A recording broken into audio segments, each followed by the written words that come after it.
Hello and welcome back to New York Mets baseball. My name is James E. Heenan, the manager and general manager of the squad. Just coming back to you here in August 2015. On yesterday's stream, we had some success. We started off with a 3-game sweep of the Pittsburgh Pirates here on Friday, the 14th of August. We had actually had a 5-game win streak coming into that stream, and then we were able to win 6 in a row, so it ended up being an 11-game win streak. So we swept the Pirates, had the day off on August the 17th, the Monday, and then the 2-game interleague set with the Baltimore Orioles was also swept, another day off on the Thursday. Went into that Colorado Rockies series at Coors Field, taking the first game, but then losing the last 2. So the stream ended on more of a sour note with the 2 losses, but overall a very successful stream, going 6-2. And a very successful August for the New York Mets, now sitting 15-5 on the month and 76-47 overall. That's 6.5 games up on the Philadelphia Phillies. Those Phillies will be the team that we see first of all today. This has been the series we've been anticipating sort of all month, and we're just lucky that we've played such good baseball up to this point and been able to be 6.5 games up on the Phillies. It hasn't always been this way for us. If we go back even to about the 19th of July, it was a dogfight just coming out of that All-Star break. But we've sort of headed in a better direction than they have. They've kind of, plateaued a little bit. So that's been good for us. They sit at 70-54. They are number 1 in that National Wildcard League race. So, they've got a lot to fight for, and they would, of course, love to get back into this National League Eastern Division race. They take 3 or 4 from us here, they're right back in it. That's the last thing we want to see. We would love to take 3 or 4 and just sort of bury them. We are going to see them next week at Citi Field, starting on the 31st of August as well. So we're going to see them a whole bunch here. The plan for this stream is probably to just play through the end of August. We will we'll see how that goes. Sorry if you heard an echo there. So that's the plan for this stream. I have received a message from Yame Garcia, who's looking for a contract extension. He actually pitches this first game. So we're going to look at I actually am interested in re-signing Yame. We signed him to a minor league deal coming into this season. He got a major league contract because of making the team, and he's pitched quite well. We've been happy with his performances for much of the season. You'll see a clunker every once in a while, like this 3-inning 7-earned run effort that he made on the 31st of July, but for the most part, he's been quite reliable. Next season, we just take a look at what we've got going on for our starting pitching situation for next season. Like Scherzer will be there, Terpstra's coming back, and Greinke's coming back, and I'd love to have Yamier, and then potentially look at maybe a nice pickup to a solid number 2 or 3. But we'll see what's available. That's the sort of thing that I'm going to pay a bit more attention to as we get closer to the off season. Just take a quick look at that right now.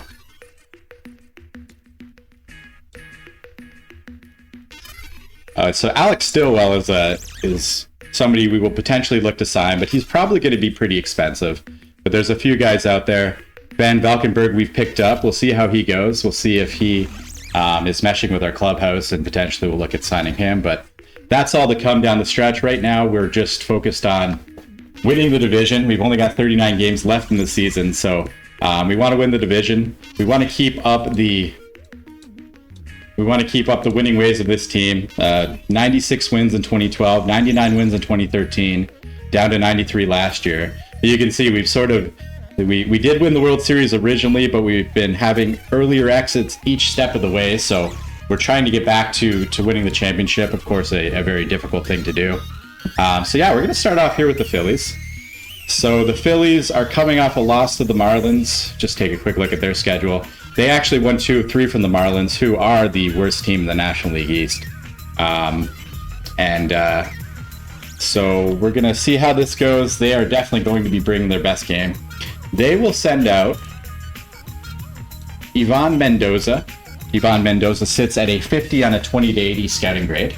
To this point, he's made 24 starts for the team and got 145 and 1/3 innings. pitching to a 3.65 ERA, and he carries an 8-10 record into this game. So he's allowing less than 1 home run per 9 and 2.6 walks per 9. Strikeout numbers are pretty good. And you can see the ratings aren't too bad on this guy. 30 years old with 9 years of service time. Of course, as I mentioned earlier, we're going to be countering with Yamie Garcia. Yamie has made 24 starts with us, and his ERA is 3.12. Home runs are way down, so there could be a little bit of regression here towards the end of the season. But I mean, his movement's great, so that home run number is in line with the movement as far as I'm concerned. His walks are a little higher than I'd like to see them, but you know, not too bad. And again, he's been pretty reliable, putting up those 2.7 wins above replacement for us. Last time out versus the Orioles, he went 5, only gave up 1 earned run on 3 hits, struck out 4 while walking 2. We have a bullpen that is fairly rested coming into this series. It was kind of our goal to try to get the bullpen situated for this 4-game series with the Phillies. So let's take a look at what we've got here. So Wilhelmsen's at 62%, Marshall at 64%, and Perkins at 69%. Those guys are all usable. Brad Peacock and Tom Wilhelmsen are our main guys first out of the bullpen. And then sort of towards the end of the bullpen, we've got Costa, Perkins, and Marshall. Lyles, Wells, and Cook they're more borderline mop-up guys, but honestly, they've been pretty reliable. Like, we don't have anybody who's replacement level or worse in this bullpen at the moment, and it is kind of one of the strengths of the team and what keeps us in the games. This game will be played at Citizens Bank Park. We will be away. Oh, and they've made a last-minute change to their pitching situation. Robbie Cruz is actually going to start this first one, so it won't be Mendoza. Robbie Cruz was a member of the New York Mets in this save. As you can see here in the 2013 season, we actually picked him up from the New York Yankees in late April of that year. And yeah, he pitched quite well for us. I think actually... Okay, I was misremembering. I couldn't remember if he had a standout postseason for us or not, but it looks like it was just sort of a pretty average performance. So let's see. We will bring in Rougned Odor to face Robbie Cruz, play second. And so we will go with Donaldson, Trout, and Gonzalez, Dickerson, Fielder, and Fowler, Castro, Rougned Odor, and then our pitcher will be Garcia.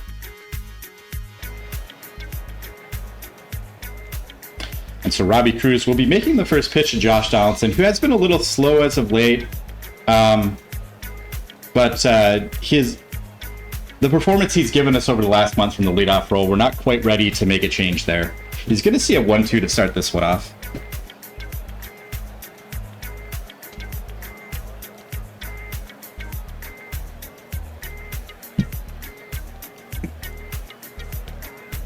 And he swings through strike 3. Here's Mike Trout.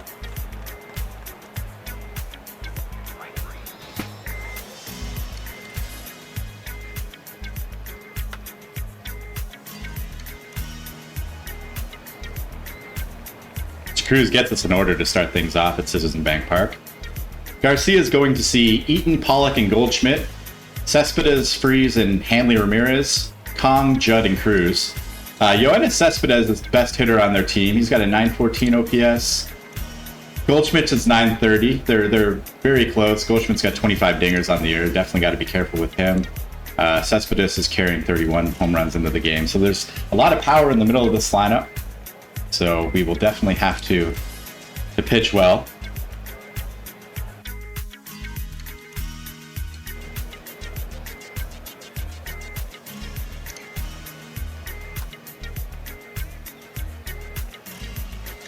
Garcia is able to get the first 2 hitters pretty quickly.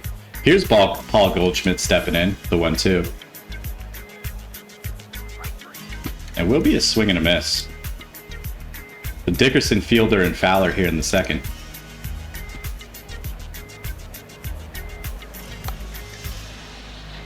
Dickerson's just going to hit it on the ground into the shift there behind second base for the out. Be a 1-0 to Prince Fielder. Show the world you support Summer FM by wearing a beautiful Summer FM t-shirt.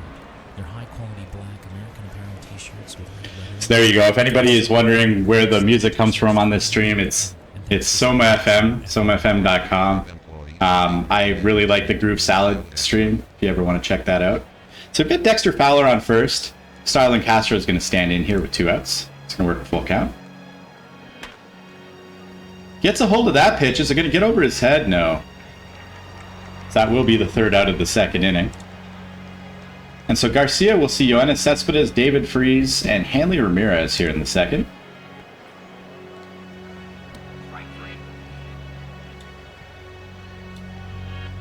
The 2-1 to Freese. Hit into the left field corner for a base hit. Dickerson will get it into the cutoff man.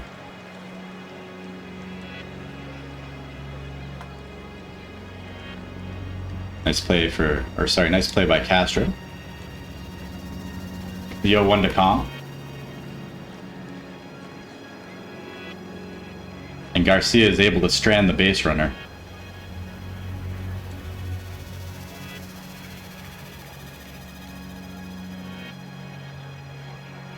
Love to see that. You get to the 0-2 count and you actually get plunked. Feels like a bonus every time that happens. Garcia's going to get the bunt down here.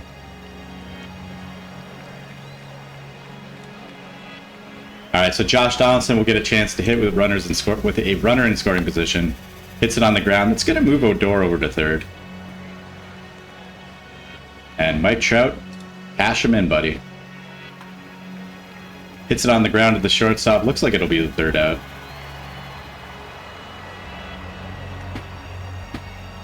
Judd, Cruz, and Eaton here for Garcia in the 3rd. The 1-2.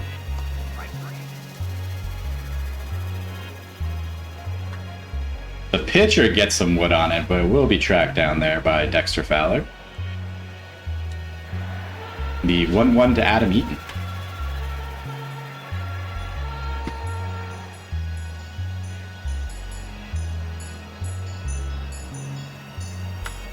Miguel Gonzalez. He's able to connect with a 1-1 pitch and put it into the first 3 rows of the right field stands here for a 1-0 lead. Let's go. 1-2 to Dickerson.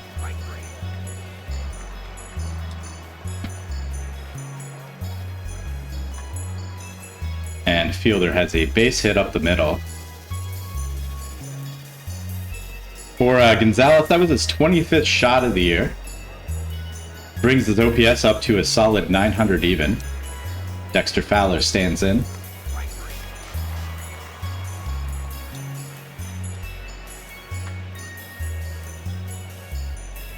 So Castro hits it on the ground and is retired to end the inning, but we do get on the scoreboard first. So first run of the game in the series versus the Phillies. And it's a 1-0 lead for us. Pollock, Goldschmidt, and Cespedes in the 4th.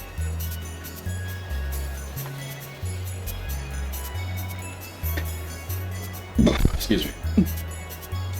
Pollock is a ground ball to 3rd. Full count to Goldschmidt.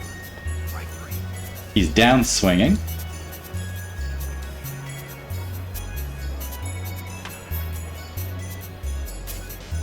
Yoenis Cespedes drives that thing to deep right center.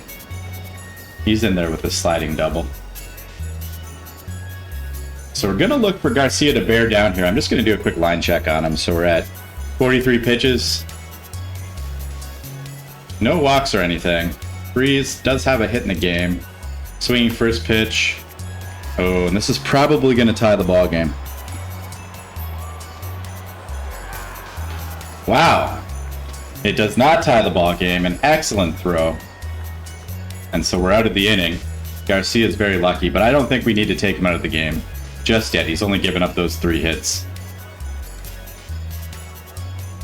So we will let him swing the bat here. 3-0 to Odor. That's a walk. I rock this. Thank you so much for the raid, man. How's everybody doing? I hope everybody's having a good day. Gonna have Garcia bunt here. We were thinking about taking him out, but we weren't actually seriously considering that. So Donaldson's gonna get a chance to hit here with Odor in scoring position. Let's go right. I'll have to check how the Royals are doing in this save. We are in a dogfight here with the Philadelphia Phillies. the New York Mets are. So, and we're in a 4-game series. We've just started. This is the first game of 4. We're 6 games up on them, with 39 games to play. Oh yeah, that was quite a year. I see what you're talking about now. Yes, that World Series was something else. Miguel Gonzalez will hit with 2 on. Here's the 1-1. Miguel Gonzalez here is my star catcher. He's in his first year. The Suiji, thank you very much for the follow. I hope I said your name correctly. Garcia is going to face Ramirez, Kong, and Judd here. Just a quick line check on Ramirez. So he's tossed 44 pitches. Still hasn't walked anybody, right? So we're happy with his control so far. He's been one of our more reliable pitchers this season. Yeah, oh my goodness. I was at Game 3 of the ALCS in 2015. So I was at the Johnny Cueto Marcus Stroman game, and I was part of that crowd that was doing the repeat of the Cueto, where the ball had been dropped the year previous and Russ hit a home run. We had a great time that day. That was such a great game, but unfortunately towards the end of that series, we just couldn't hit with runners in scoring position. It was tough. Oh, nice. Yeah, it was, that was painful. But it was our first time getting there in such a long time. And the fact that we won the division in 2015 was remarkable. Like I still will never forget so many moments from that season. Garcia is going to work to Kong here. He does work at full count, but Garcia will get the strikeout. Yeah, exactly. And like just all those years with Halladay, and we never really built anything for him. It made me so sad. Ben Judd will stand in here with 2 outs. So that's going to end the inning. So Garcia is able to get through it. Oh, okay, nice. The drone situation. I remember that one for sure. I was actually talking yesterday on stream about the Eddie walk-off in the 2016 wildcard game, which doesn't get the, I don't know, like people don't remember it as fondly as maybe they should just because of the Bautista home run and the Carter walk-off. Those home runs always get talked about in Blue Jays history, but that Eddie walk-off in the 2016 World Series, I know Zach Britton wasn't on the mound or whatever, but big home run. 1-2 to fielder. It's going to hit it on the ground. Hopefully it's not 2, but it will be. So Dexter Fowler is going to get a chance with 2 outs. We no need for activity in the bullpen. Happy with Garcia's outing so far. And that's going to get over the head of the left fielder. Fowler just going to stay at first. I'm going to have a conversation with my first base coach there, I think. Castro is going to get a chance with the man on and 2 out. He will draw a walk. Yeah, absolutely. Just felt so confident with the bats we had. And then in 2016, where we just didn't have any injuries to the starting rotation, like every guy made like every start.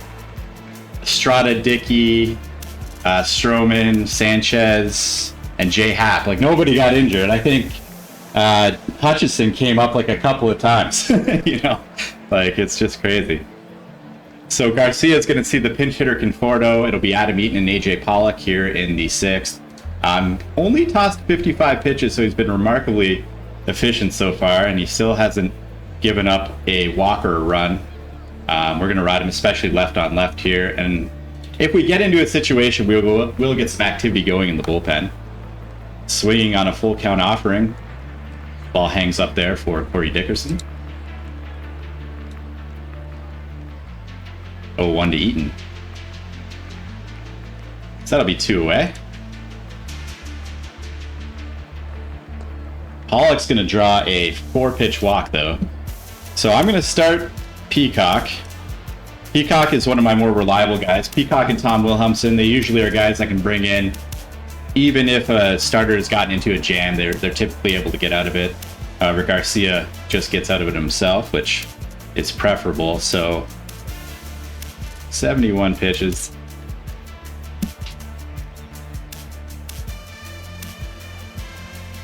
I think I will hit for him here. Carlos Beltran gonna grab a bat. Gonna see a 1-0 offering.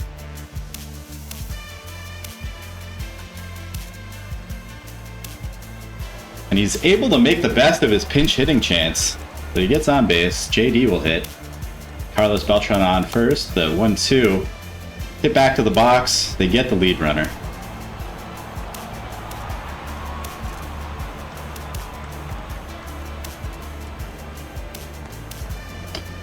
As is typical when you're managing games with Mike Trout on your team, if you click swing away and you see 3 balls, there's a very good chance he's going to be trotting down to first. Miguel Gonzalez, this is my star catcher. He is in his rookie season. Obviously, you can see the crazy hitting numbers. He was just generated by the game. Crazy hitting ability. We would like to have a little bit better catcher ability, but right. So I was going to get to that. Yeah, the personality class. And he's a captain. He's got the leader and work ethic. I kind of like 60 to 65 for catcher ability, but I'll take it here. In this situation, like I've got a backup guy who's at 65 and he's got a little pop. So that's the sort of thing I like to have for the backup. But yeah, we're hoping this guy has a really long career. It's already putting up an 897 OPS with 3.8 wins above replacement in his rookie campaign. So, and he's gonna get a chance here with Donaldson on second, Trout on first, and 1 gone. 2-2. Swings through a fastball for strike 3, so Dickerson will hit. Dickerson has recently been pretty hot. You can see he had a little home run streak going a few games back.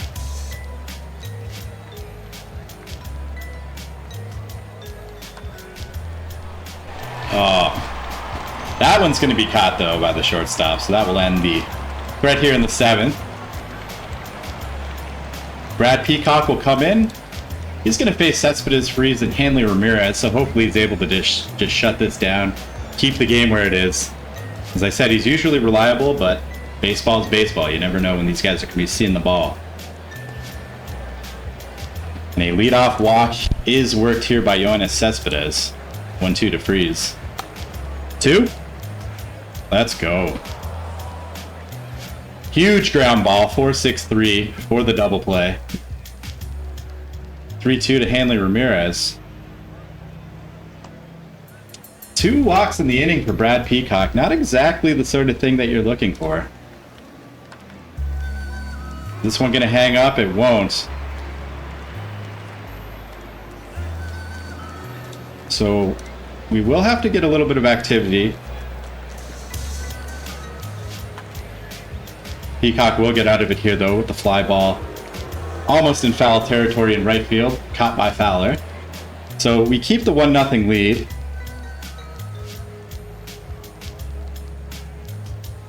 I will use Wilhelmsen here.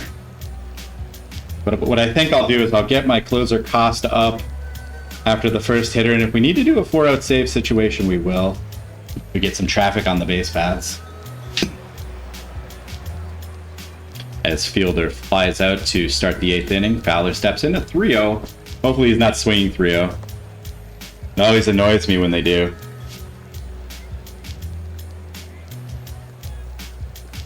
Yeah, that's good to know. That's good to know. I always try to think about catcher ability as like the ability to call the game and just the degree to which it impacts your starters and things like that. But yeah, if that's changed, I should read up on that. That's something that I just personally, when I'm playing, I always look for. Castro's going to see a 2-2. We'll be hit on the ground, and it will be a double play to end the 8th inning for the New York Mets.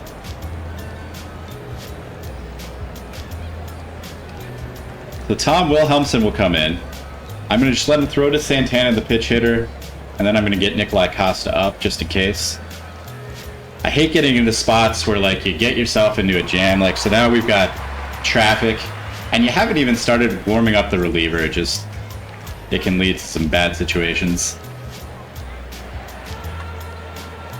Eaton's going to hit it on the ground. Odor, who boots it.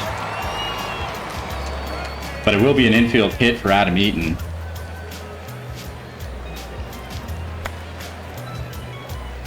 Wilhelmsen is finally able to record an out, and Trout gets the ball in quickly, so we're able to keep the runners where they are. This is potentially going to be the last hitter for Tom Wilhelmsen. He gets the strikeout. I think I'm going to bring Costa in at this point. Wilhelmsen didn't have a lot of, like, he was already at 62%. So Nikolai Costa comes in here with his .75 ERA. He's got 51 strikeouts and 7 walks over 48 innings of work. He's picked up 11 saves for us, and he had 13 for San Diego for a total of 24. Let's see if he can get his 25th. That's for his full count. Huge strikeout for Costa. Gets out of that inning and ends that threat. The only unfortunate thing about this situation is that now I have to let him swing the bat here in the top of the ninth, but goes with the territory sometimes. Yeah, exactly. I just played a series with the Orioles and I had the DH, and it's just so nice to manage through a game where you don't have to think about the pitcher spot coming in or coming up. And that was at Camden Yards. Oh, geez. Yeah, what was I thinking? I was paying attention to the chat. I wasn't thinking of fun. I'm so sorry. I messed up there. That was my own fault. Trout's going to hit it on the ground. So we make a mistake there. But Costa's going to face Freeze, Ramirez, and Calm here in the bottom of the ninth, trying to go for his save.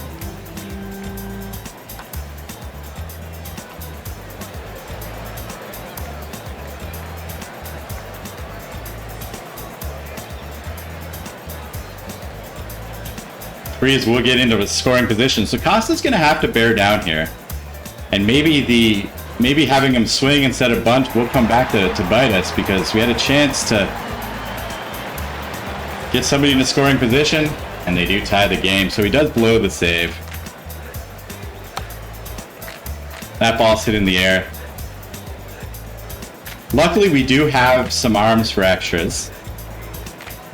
Lyles and Wells both have lots of stamina.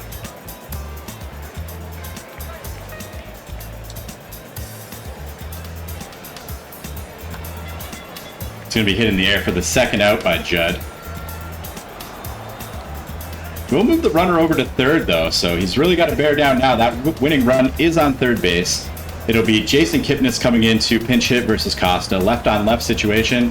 Hoping for the best. Send us to the 10th. 1-1. All right, so we luck out. We're going to go to the 10. It'll be Gonzalez, Dickerson, and Fielder. They're bringing in Kenley Jansen, who I know to be their closer. I've seen him earlier in the season. He's got 22 saves. They actually also on this team. Oh, he must be injured. They've had Craig Kimbrell in the past, but they choose Kenley Jansen to be their closers. So Gonzalez, Dickerson, and Fielder.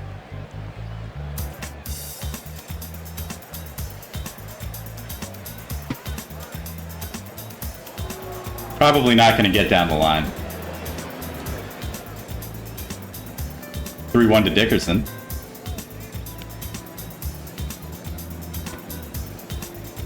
And he will take a walk, Prince Fielder.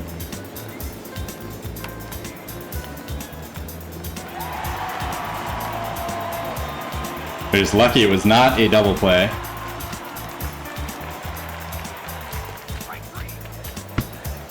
But Jansen's able to get the strikeout, retire the side, so we'll bring in Jordan Lyles here. He's going to face the top of the order in Eaton, Pollock, and Goldschmidt. The 3-1. I really wish I had bunted. Eaton gets on first with a base hit to right field.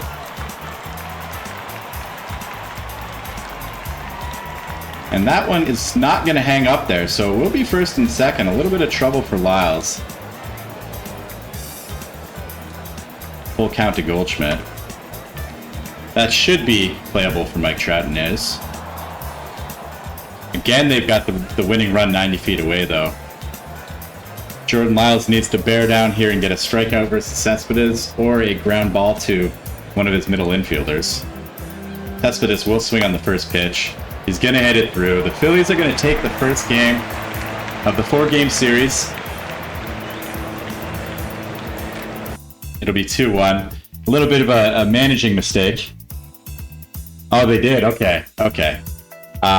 By us there in the 9th. We definitely should have bunted for Costa. Live and learn, though. So Yamia Garcia does get a little bit of props in the write-up by the AI. We do end the game with 7 hits. Fowler with the multi-hit effort there. And Garcia goes 6. So an excellent outing by Yamia Garcia, who gives up 3 hits and a walk to go along with his 5 strikeouts and does get the player of the game honors. So Costa ends his save streak there with the blown save there in the 9th, having him go for the 4-out save. I think he did have a 4-out save the time before. The reason that I wanted to bring up Craig Kimbrell is just to point out that when this save started, he was actually somebody I picked up when I originally did the inaugural draft for this save. I went heavy on relievers, and Craig Kimbrell was somebody I was able to pick up. He was very good for us in our World Series winning 2012, and then he was good for us in 2013. He was starting to get pretty expensive, though.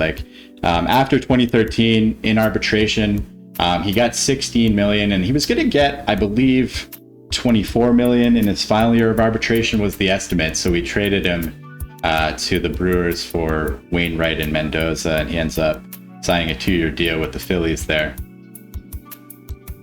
But he's an old friend of the New York Mets organization, big part of the 2012 World Series win in this save. That was the first time I was ever actually able to win the World Series in and out of the park. Pretty awesome feeling.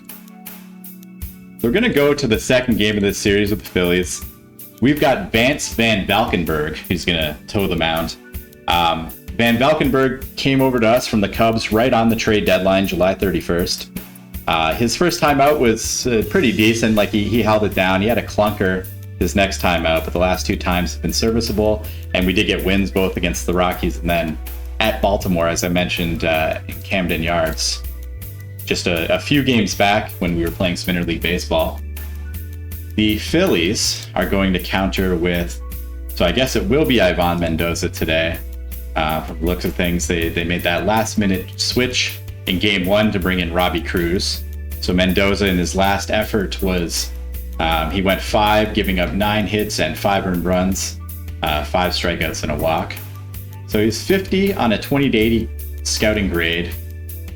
My scout thinks he should be at the back of the rotation. It's fair. He's pretty much the same. His control's a little worse against lefties, but pretty much the same against both handedness. Relief corps situation here. So Costa's just burnt out. We can use Cook, Wilhelmsen maybe, Peacock, only if we get into a terrible situation. So Wells, Lyles, Marshall, and Perkins are going to be our go-to guys. Perkins and Marshall being the higher leverage guys here. So if we get down, Lyles and Wells will be handling the work. Wilhelmsen can probably come in a spot to get a couple of outs. He's just so reliable for us. So he'll be somebody we think about. JD is continuing to be cold. So I want to move him out of the leadoff role. He still had been working walks. We had a problem where we had Starlin Castro in that leadoff role for a long part of this season.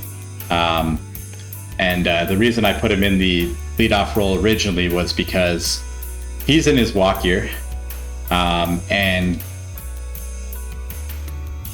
he's in his walk year. He's a great defender. Obviously, for a shortstop, you want to have the good infield range. But the OPS numbers have been just dropping. He's now, from an OPS perspective, he's now 2% worse than league average. Obviously, OPS plus, I'm sure everybody knows, is it's a baseline stat at 100. That's league average. If you're below every number below is a percentage that you are worse than average, and every percentage above you are better than average.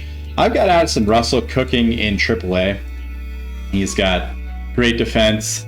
He's been tearing it up down there. We actually had him up for 62 plate appearances, and he was only replacement level. That was just necessary because we had an injury to our back, like our utility infielder. So we brought him up, and we had him playing second for Rougned Odor, and he just wasn't tearing it up. So I don't know what everybody's experience is with guys coming up and then losing confidence, but I've certainly seen that before, and I'm hoping that I haven't I haven't done that here, but we'll see. But so anyway, so Donaldson has moved into the leadoff spot for Castro. He hasn't been like tearing it up from a power perspective in a regular, in like a real life JD way, but he has been getting on base and working walks. So it was like the best option I had here, and it has been working for us. I think I'm just going to keep him there for now.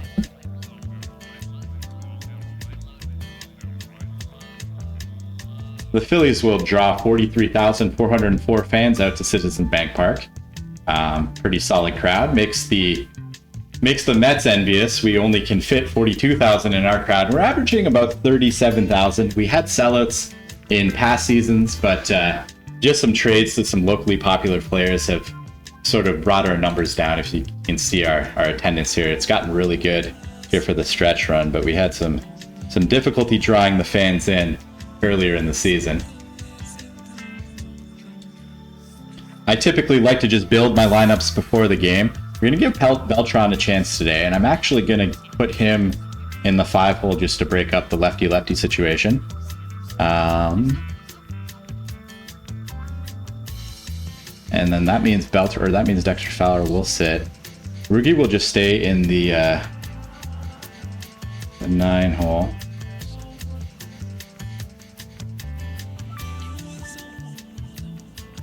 Kind of hoping for a little bit more hitting out of Rugi as well, but we will see how that goes.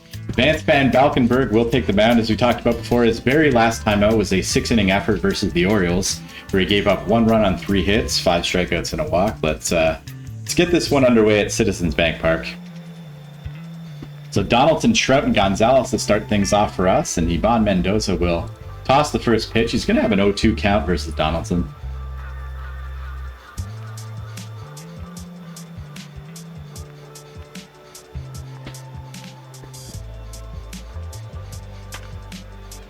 Donaldson's able to make contact on that 0-2, but bounces it to the right side of the infield for an out.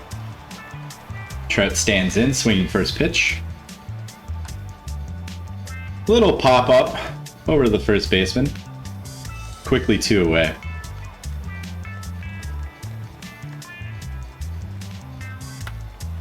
Miguel Gonzalez is able to get on base with 2 outs. Keep things alive. The 0-1. Does it have enough? And it will go. Let's go. Corey Dickerson now has his 30th home run. And as I mentioned in the lead up to this game, the man has been hot lately. He's now sitting 30 home runs. His OPS is 940. So 311, 360, 580 slash line. Good for that 940 OPS. And he's put up 5.4 wins above replacement over 520 plate appearances. And the best thing about that, the man is still making the league minimum. He's about to go into his first year of arbitration, so he's going to get a big raise, and obviously he's going to be winning that arbitration case almost certainly when we get to that point. But just thrilled with the production we've been able to get out of him. And every once in a while, like, we can use him as the backup center fielder when we need to give Trout a day off. So that's a nice feature to have for Corey Dickerson. And gives us the 2-0 lead here early in the game. Beltran rewards us for putting him in the lineup by getting a base hit. Excuse me. And the 1-2 to Prince Fielder. That's going to be a ground ball to the second baseman Ramirez, who takes it to the bag unassisted and ends the inning. But we're able to put a 2 spot up on the board in the first.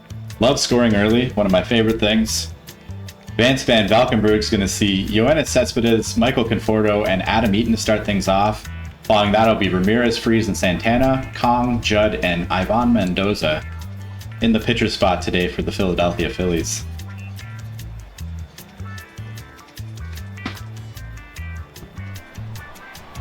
Cespedes able to get a base hit.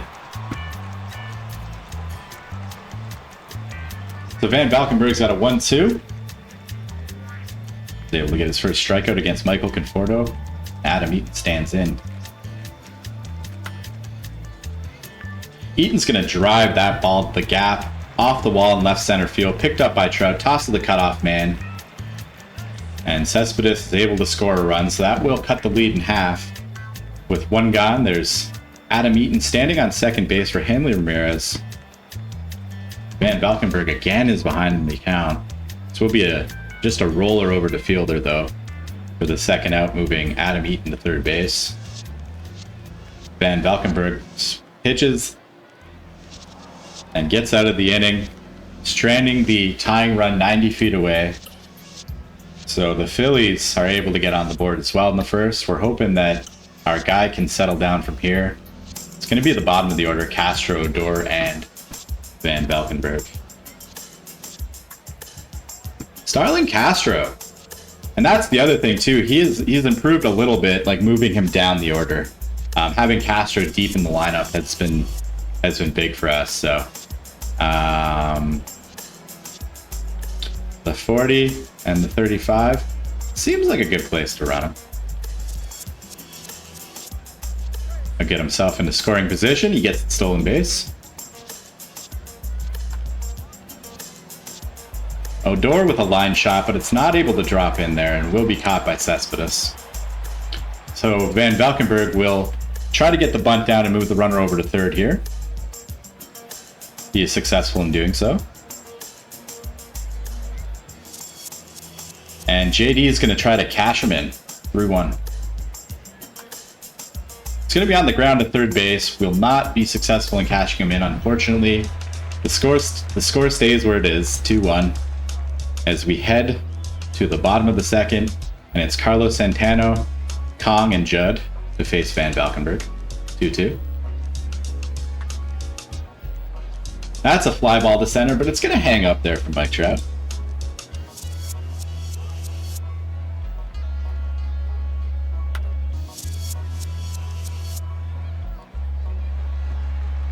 That one was a deceiving graphic. It looked like maybe it was going to hang up or maybe be a double, and it was a double at the end of the day, so Kong picks up his 20th of the season. And Judd is going to swing for his pitch, hit that ball in the center, and that looks like it won't tie the game. Kong will hold at third. So only 26 pitches into this thing. I mean, we're not seeing walks or anything. They have managed the 4 hits. This is the pitcher spot. Hopefully we can get him to roll into a double play. We get just the worst outcome that you can possibly have on a pitcher AB, unless he hits a dinger or something, but a full count and then a walk. So you waste a bunch of bullets and you walk him. Not the sort of thing you want to see. And now you got to face one of the best hitters on their team with the bases loaded. And Cespedes is able to rise to that occasion.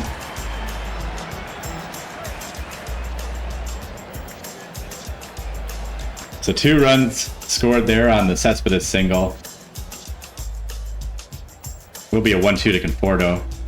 Is that going to go? So our guy is just getting shelled here. 5 spot is put up by the Phillies, and they're still hitting. That's going to induce some activity in our bullpen. So Rich Wells, fairly reliable reliever. He doesn't have a lot of movement, but his stuff is pretty good. He relies on his fastball. He's got a bit of a curve, but the main thing is he's got stamina. We can potentially ride him for a few innings, keep this game within reach, hopefully, and try to plug away and get back into this. Eaton's going to hit it back to the box for the second out.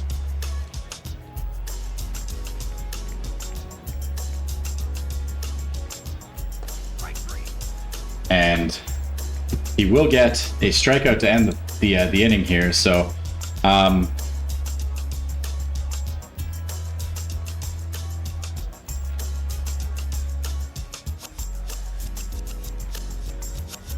So I'm actually I'm gonna have Van Valkenburg start the next inning. I don't really want to start burning a ton of arms, but what we'll do is we'll go hitter by hitter with Wells, or sorry, with Van Valkenburg, and then bring in Wells if anything happens that warrants it. The 2-2 to Gonzalez, hit into right field for a base hit.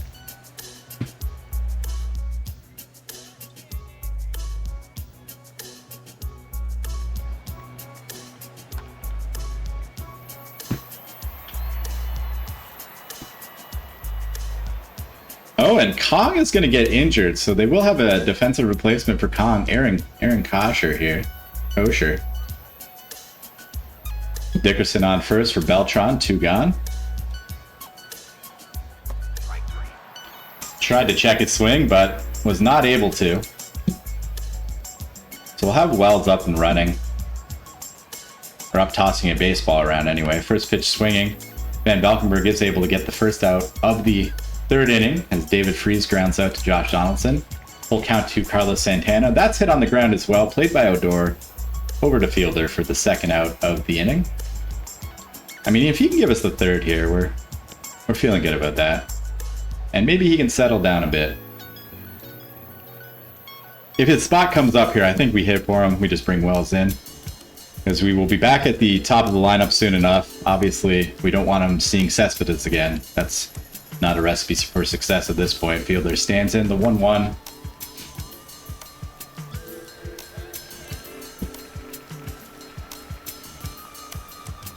But I don't mind. Oh, he probably will come up now. I don't mind him facing the 8-hole and the pitcher spot, but certainly not seeing the top of the order again.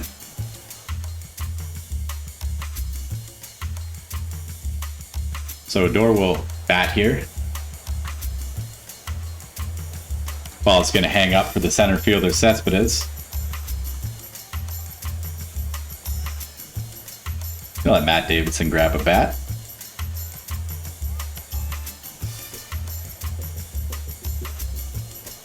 Ball's kept in front of the catcher. Davidson with some home run pop and some discipline, so he does have the ability to draw a walk. But not here. He'll strike out on a 1-2 count.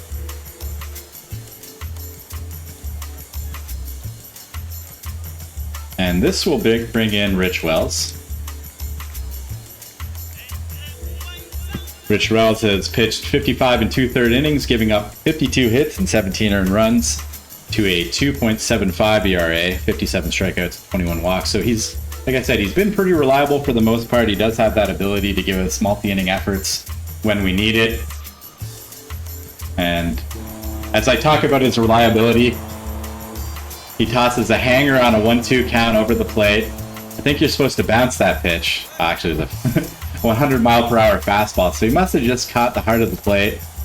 And the catcher, Ben Judd, with no home run power, muscles that ball into the right field stands.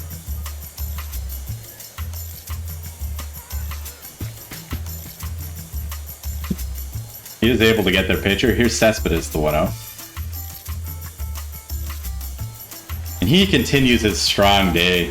3-for-3 effort for Yoenis Cespedes.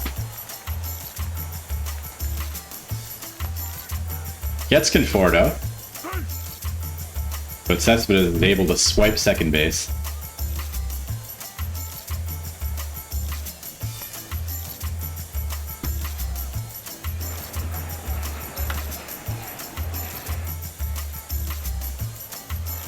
Castro dives and makes the play, but is not able to make a good throw. So now we're getting to a spot where we need even more activity in the bullpen. Freese comes in here with being 0-2 on the day. He's going to swing at the first pitch with the bases loaded. Wells tosses a wild pitch. So the Phillies crowd is feeling this. He is going to be able to get out of the inning here finally. But not before the Phillies put up another 2 runs and make it 8-2. So this one's looking pretty tough, probably out of reach. But you never know what you're going to see at the ballpark. And JD promptly bangs one into left field, and he's going to have extra bases here. So everything starts with a base runner. All comebacks start with one hit. Donaldson on second, Trout batting. 3-1. Trout's just going to fly out to center field.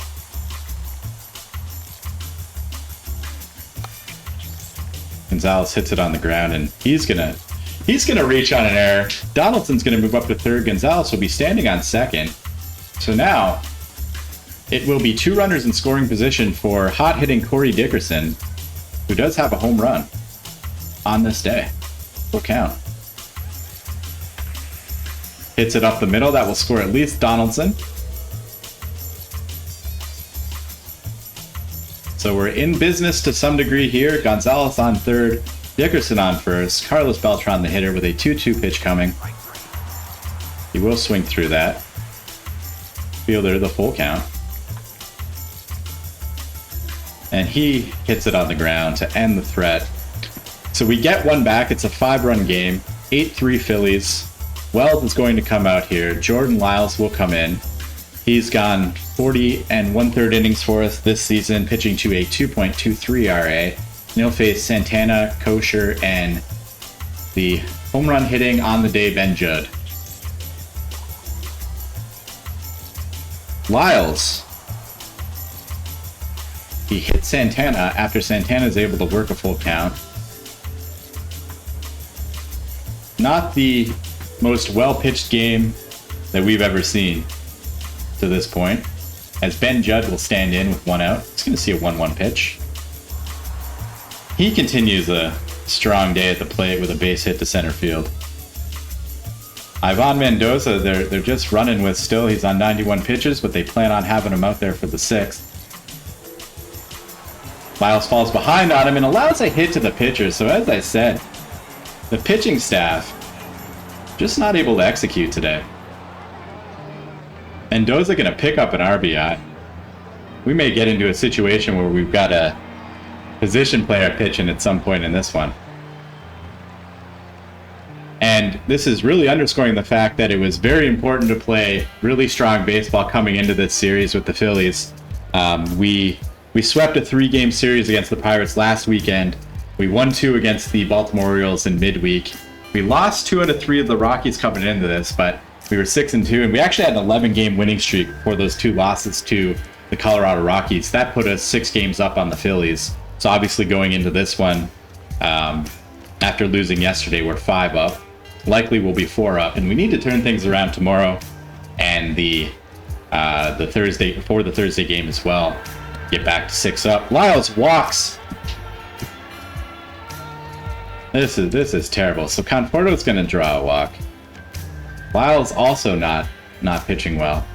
And this is where we get into some trouble, just because I don't want to be burning too many arms. So I almost want to just make Lyles wear it here for a bit. But he's already on 29 pitches. Can he get out of this? He's going to hit Ramirez. So this game just not going according to plan in any way. And I think I have to take him out here. Even if we're going to have the pitcher spot coming up in the next inning, which is kind of what I was thinking about. That's too many pitches, and it's just getting out of hand. So Cook's going to have to come in here and try to finish this off. And I actually just might swing. I just might have Ryan Cook swing the bat, just because this is brutal, and it gets worse. So the Phillies are geared up. They're trying to get back into first place, or at least they're trying to catch us, not get back into first place. So that's going to take more than just this series, but they're trying to catch us. Cook gets out of it there, but it is 15-3 for the Philadelphia Phillies. So not a good day on the mound for the Mets at all. We're just going to kind of try to manage through this and try not to burn out too many arms. Ryan Cook will certainly be hitting in the top of the 6th here. Luckily, we only really have 9 outs to get, because we won't have to pitch the bottom of the 9. The blue and the green and the dark clouds of night and light. So yeah, Ryan Cook's going to get one of his few at-bats. He doesn't have one in the season. He had a couple plate appearances in 2014. And of course, he will just be an automatic strikeout. Bottom of the order for him here, so hopefully he can just like cruise through this. We don't have to use anybody else. My backup catcher will certainly be throwing the 8th inning. Gets a couple quick strikeouts. Here's Paul Goldschmidt, who will pinch hit. The 0-1.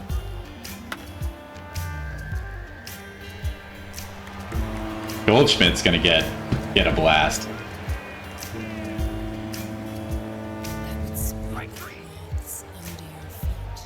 So 16-3 for the Philadelphia Phillies. We might as well be playing football. Donaldson, Trout, and Gonzalez are going to get a chance to hit against their reliever who they're bringing in here, Francisco Ramirez, and Donaldson will see a 2-2 pitch. Donaldson's going to unload on that one. So at least we're going to only be 12 runs down. As JD gets his 16th home run of the season, here's Mike Trout. Full count.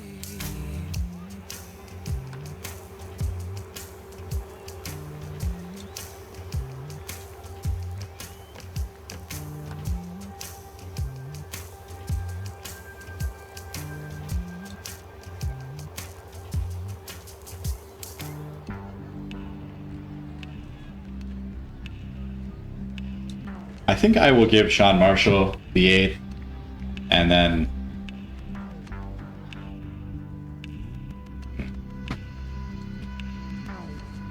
maybe he will just pitch the 7th. Actually, we'll see what Cook's looking like.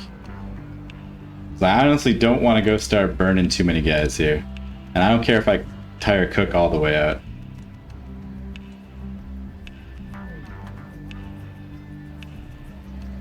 It's going to end it for us in the 7th. No, he's done. So Marshall will come in here.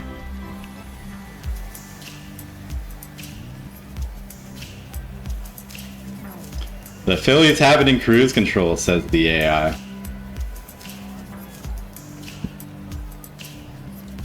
Marshall's able to get Conforto for the first out. Adam Eaton will stand in, the 3-1. He's going to take a walk. Hanley swinging first pitch. Back to the pitcher's box, but it will be a base hit. And they just don't stop hitting. That's the 14th hit on the day for the Phillies. The 0-2 to Freeze. Marshall hits Freeze. And all those props I was given my bullpen. Just not looking great here. I mean, honestly, we can just go position players the rest of the way. What is Livingoods? Probably doesn't have any ability to pitch at all. Okay.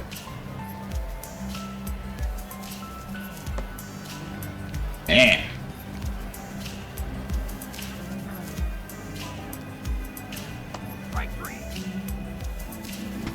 Marshall strikes out Kosher. But walks Ben Judd, who just keeps on having a great day. This is getting out of hand. Let's bring in a position player. Let's see if we can get the 3rd out.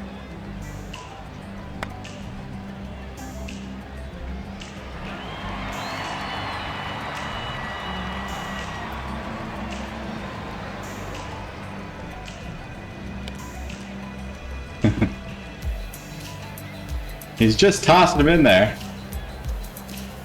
85 is the fastball, so he does record a strikeout.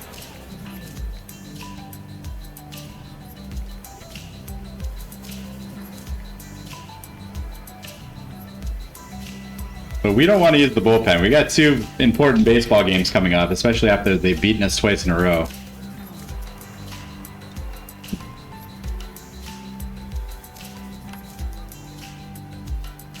Castro hits it in the air to right. And Odor's going to see a 2-2 count with 2 outs in the 8th. He will strike out, so that's going to end the 8th inning for the New York Mets. So we'll let him throw a couple more pitches. He's going to get a dribbler up front of home plate for the first out off the bat of Adam Eaton. He's going to see Ramirez and Freeze. Another first pitch swinging situation. Hanley is going to hit that to the right fielder. It looked like it was going to get caught, but no, it is off the base of the wall and will be a triple for Ramirez.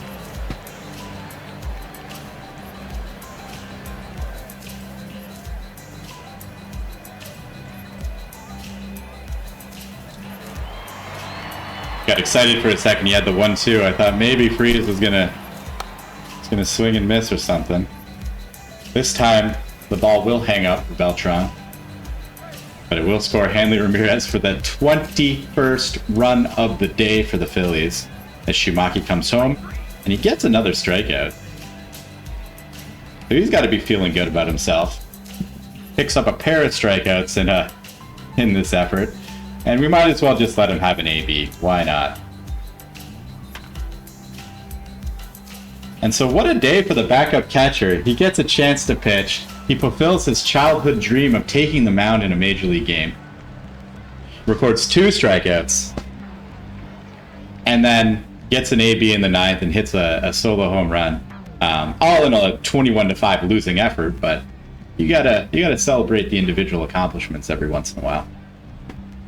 Donaldson hits a fly ball behind second base that is hauled in there by the center fielder Cespedes, and Mike Trout will bat with 1 out in the 9th, working a full count. Trout's going to get himself a base hit. He'll stand on first for Miguel Gonzalez.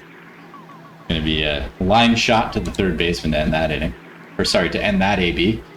Dickerson will though be the last chance of the day for the New York Mets. It's not like we have much of a chance at this point.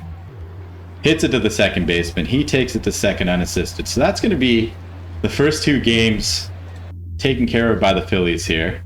Yoenis Cespedes, as we sort of talked about along the way, had a great day, and he's going to get the props in the write-up in the AI. 4 for 5 with 3 RBIs and a walk. Just a huge day for Cespedes. We managed to get 12 hits, so it's not like we weren't hitting the ball today. It's just we were not pitching at all. Huge day for Corey Dickerson with his 3 for 5, 3 RBIs, and a run scored. Donaldson with a multi-hit effort. Gonzalez and Castro as well.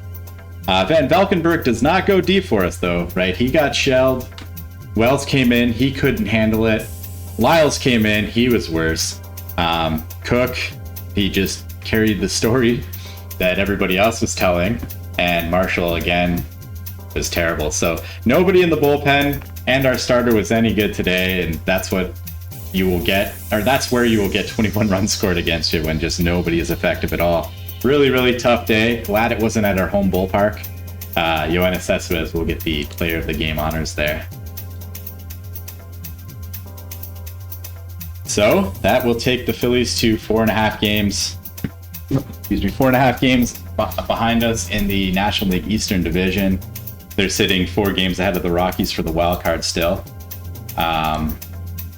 Just taking a look at the overall standings, we were briefly a half game up on the Boston Red Sox for the best team in baseball title, but that has been that is gone now. We lost a couple of games. We're on a 4-game losing streak, unfortunately, after losing the last 2 to the Colorado Rockies in our most recent series, and then the first 2 to the Phillies here. Sitting 15-7 in August, so still a pretty strong month. 8 games over 500 for the month. Game 3 of the Philly series, so looks like they're going to have Brandon Compton, who is a 50 on a 20 to 80 scouting scale. Excellent movement on this guy, great control. Should be giving up lots of homers. We don't see any recently, and he's only giving up 0.5 per 9. So, these ratings are coming through pretty strongly. His walk's 1.7. He's not walking a ton. Just taking a look at his game log. If we ever see anything over 3, we don't. So he's had this is kind of a rough patch for him in terms of walks, but he's still going 8 and 7 2/3. So this is a tough pitcher we're going to face today. We are going to counter with Zach Greinke. Greinke is coming off a 2014 Cy Young Award campaign. He's of course got the 2009 AL Cy Young Award, but he won that in actual real life MLB, as we did keep the previous history. He's been an all-star in 2015, 2014, 13. So he was an all-star every year for us. He is not having the same season from a rate perspective that he did a year ago. Like his ERA is still looking great at 2.86, and he's got a nice win-loss record in 13-3. But over 25 starts and 154 innings, he's giving up more home runs, he's walking more, and he's not striking out as many guys as he did last year. So a little bit of decline from Greinke this season. A few starts ago, he was really in a groove, going 7 strong, giving up no runs, 6 the time before, and then 7 and 2 runs the time before that. So he's looking really good. We're on a win streak though with him. Like he's been able to pitch in wins each of the last 5 times, as we can see here. And the last time out was in a 2-1 win over the Rockies, going 5 2/3, giving up no runs on 3 hits, striking out 7, while walking 2. So hoping for a nice start from Greinke. Looking at the bullpen, Wilhelmsen's going to definitely be somebody that we're relying on today. Perkins as well. There may be a move we need to make. So Peacock is available. Costa we can potentially use. Groove Salad, one of several cool programs from Soma FM. So we can maybe send Cook down. I just want to take a look at what I've got available. AAA here. So Boschers is actually, this is a guy we would like to see do better. He was up at the show last season for 2014. In 52 games, he pitched to that 3 ERA we see over 48 pitches, or 48 innings, sorry. And like he was decent. He was decent for us. But then we brought him up to start the season. Before we sent him down to AAA, where he's been able to put together this stat line, his ERA was 9.98. And he was just giving up everything, you know, a whip over 2, the walks through the roof, like just nothing was going well for him. We ended up bringing him back for 1 game where he did actually have a clean inning. So that did bring his ERA down a little bit. Let's bring him in for this game, just to have the extra arm available, just in case we do need it. I think I'm going to send Rich Wells down. I do have the ability to option him still for this season. We're not very far away from being able to expand the rosters and get to the point where we can have everybody on our 40-man on the roster. So at that point, we're going to have a lot more options for, obviously, arms coming out of the bullpen. We can sort of exploit that a little bit, but we're not quite there yet, so we do have to make a little move. So we are going to go with Rich Wells getting optioned down to the Prospect Park Centurions, and then we're going to bring up Buddy Boschers here. I think that's probably the only move I want to make. Bueno is typically somebody we can use, but he's not ready to go. Jaden Evans. Not super excited about that player page. This guy's apparently hot. Not super excited.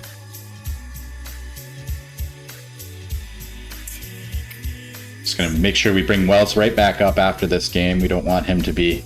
If we leave him down there for a couple of days, my minor league manager is going to get some thoughts of using him in a game, and that's the last thing that I want him to be doing. We're excited about the prospects of September. Actually, I see Leonis Martin. I see his name popping off the page because he was once a prospect for us, and we brought him up in 2012, the year that this New York Mets squad was able to win the World Series. He led off for this stretch over these 402 plate appearances. Most of that time he was leading off and was able to actually put together a nice campaign, swiping 26 bags, a 751 OPS, but like what's a really big part of that team, you can see in 2013, we were hoping to have him as the everyday leadoff guy. We had him in right field because we've got Trout in center, but he's got the ability to play center. He's got some decent range. But he wasn't hitting. We moved him out of the leadoff spot. He actually has just been sort of toiling away at the minors ever since. However, bringing him up when we can expand the rosters to 40 is huge because he's a guy we can sort of just use as like a pinch runner a lot of the time if we need a run late or something like that. And he can play all the outfield positions, so if we want to rest somebody, he's good there too as well.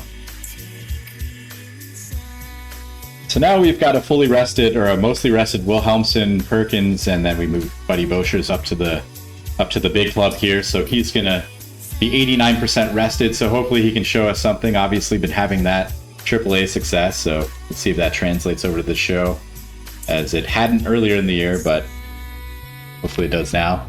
This is very typical for this team. Gonzalez needs a day off. This happens every 3-4 days. So we will give him that day off. The team itself doesn't have a day off until August 3rd, so we've got another 8 games to go until then, and then a long stretch of baseball, 13 games before another day off. So obviously just going to have to pay close attention to the bullpen. But as we just mentioned, we will be expanding the rosters to 40 September 1st, so it won't be as hard as it's been earlier in the year or in past seasons. All right, let's move on to this game at Citizens Bank Park. Brandon Compton versus Zach Greinke. The Philadelphia Phillies will stay consistent and draw another 43,314 fans of the ballpark, trying to see their home side get a third win in the series. We're going to try to stop that as best we can. Going to stick with... actually, Dickerson is going to hit in the 3-hole for Miguel Gonzalez today. Prince Fielder will be the cleanup man. We actually would really like to see Prince raking a little bit more. Like, the power numbers just haven't been there from Prince Fielder, which is unfortunate. He is in his walk here, and we picked him up, like, I would say, when was it? It was, like May. So the 11th of May, we had a situation at first base that we had to fix. The guy we were running out there originally just wasn't getting the job done. So we had to make a move, and we did. He's been okay, but I would call it serviceable. We were expecting big pop out of his bat, and we just haven't been able to get that. Shumaki will hit in the 8-hole. And Rougned Odor is going to come in. Actually, I'm going to give Justin Lemongood this day.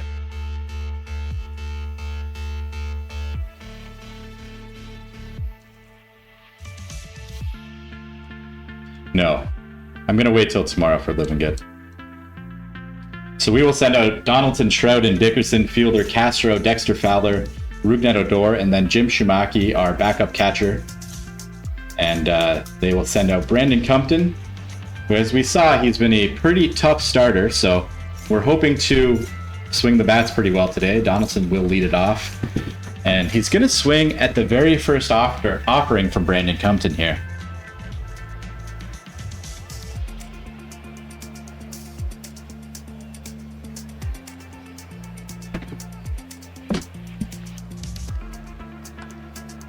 Hit on the ground to the second baseman, who quickly gets it over to first for the out. Donaldson's retired. Trout will see a 2-2 pitch. He gets under it a little bit as the right fielder ranges over. Adam Eaton will squeeze the leather on the baseball and make the catch. Corey Dickerson stands in, 1-2. He's down swinging, so that'll be the third out of the inning. So Greinke is going to see the Phillies lineup of Cespedes, Pollock, and Goldschmidt, Eaton, Ramirez, and Santana, Kipnis, Kong, and Brandon Compton.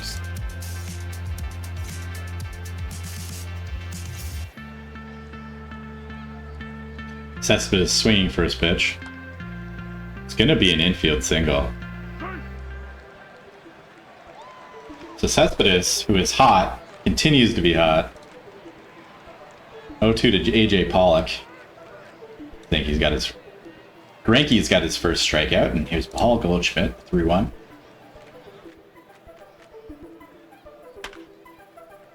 Goldschmidt bangs that pitch into left field. So the Phillies are in business here. We need Greinke to bear down and get Eaton. 2-0. Hit on the ground to Odor, plays it on to Fielder for the out. That's going to move the runners up. The 2 in scoring position here for Hanley Ramirez. 2-2. Greinke's able to get a ground ball to Donaldson, who plays it over to Fielder, so that's going to end the inning. And Greinke is able to strand the 2 base runners. So Prince Fielder, Starling Castro, and Dexter Fowler will hit here in the second inning.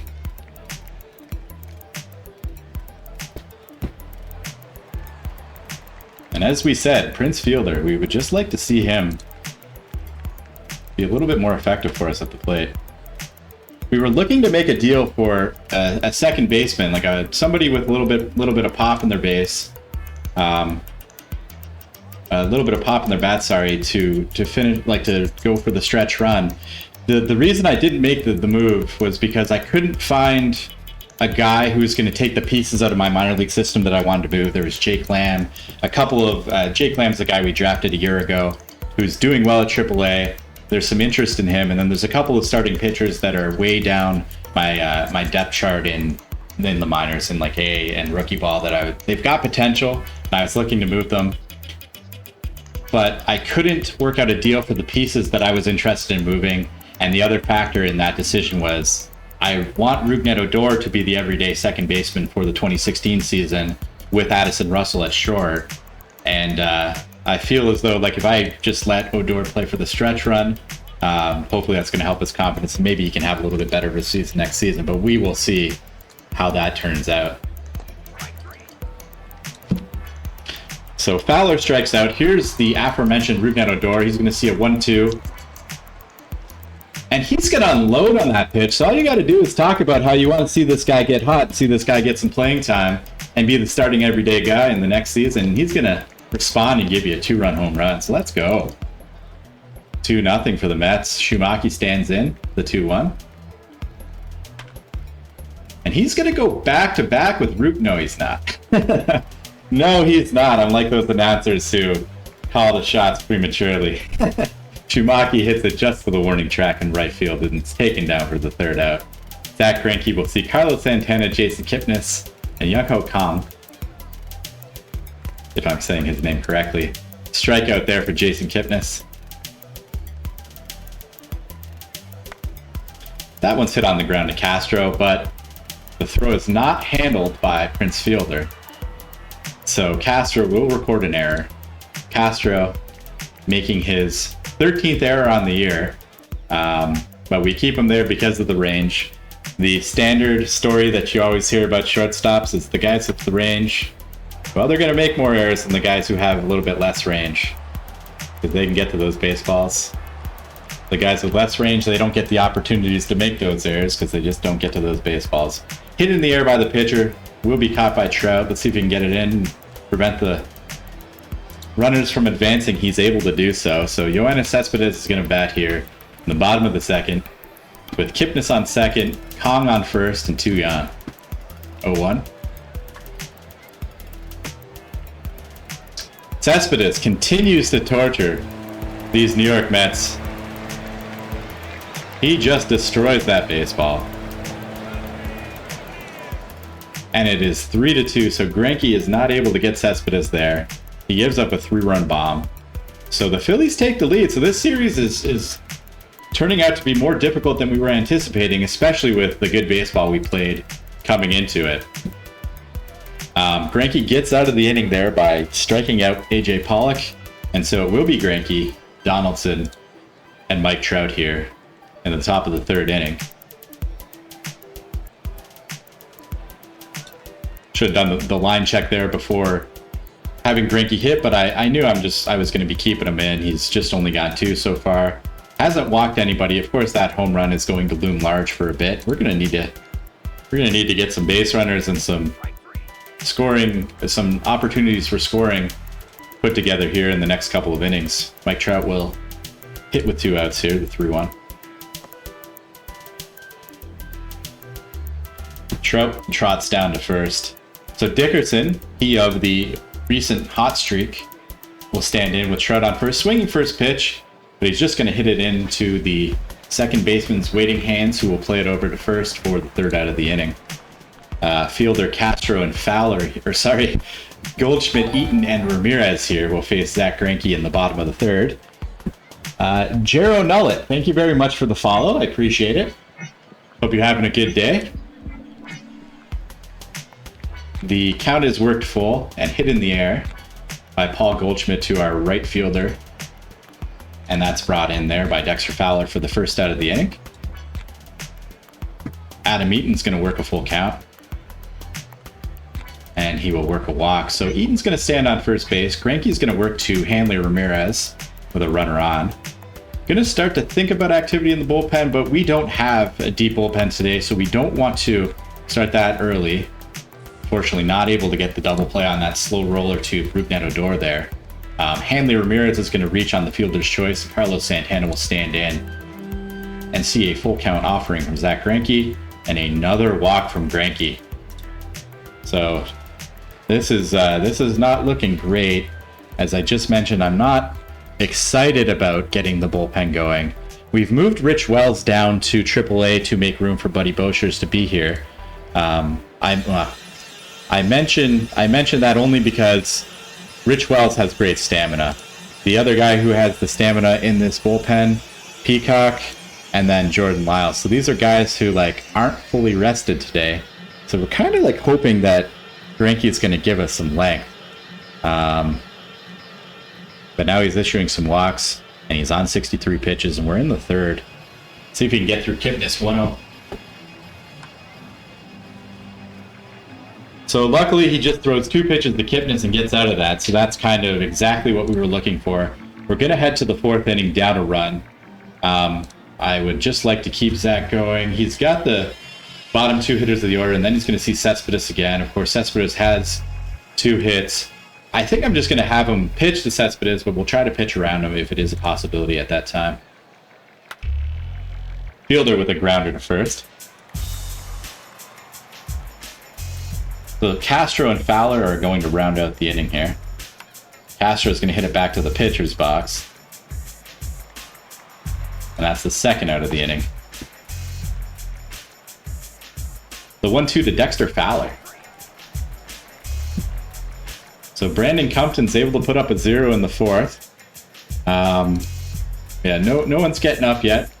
But if there starts to be base runners in this inning, then we certainly will get some activity in the bullpen. Greinke's able to induce a fly ball to center field, though. Shreds there. Pitcher spot bats, 2-2 to Brandon Compton. That will be the 2nd out of the inning and the 4th strikeout for Zach Greinke. We should hit the pitch around button here against Cespedes and see what happens. Almost an opportunity to put him on. So he's going to get himself another extra base hit. Somebody check that bat. All right, Greinke does get the strikeout, though, on Pollock to end the inning. So he keeps the game where it is. That's kind of all we can ask for at this point. Let's take a look. So Goldschmidt's 1 for 2. Eaton's got the walk, right? Yeah, Eaton's got a walk. And Hanley's 0 for 2. Greinke sits on 80 pitches. He is starting to show some control issues a little bit. So I'm going to... oh, and he hits in this inning. No, I think Wilhelmsen is going to come in for the 5th. I think we're going to go with the short hook today. The Phillies bats are... they're just swinging good bats. And Greinke doesn't have his absolute best stuff. I think I can manage through the rest of this game. What I've got here, hopefully. Shumaki will stand in with 1 out. Hit on the ground to the shortstop and play it over for the 2nd out of the inning. So Greinke, his day will be done. We will let Miguel Gonzalez have an AB here.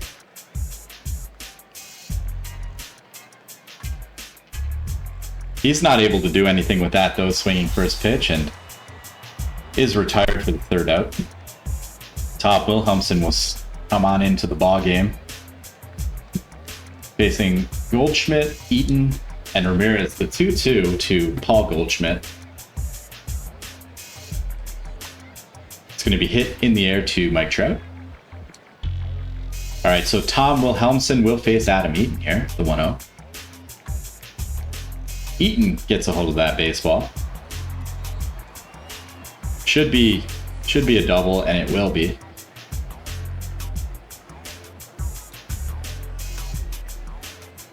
Hanley comes in 0 for 2 on the day. I have confidence in the righty on righty, but the 3-1, Hanley's able to work a walk. So you don't love that situation. Really, really, really want this guy to get through this inning. The 1-2 to Carlos Santana, that's going to be a strikeout.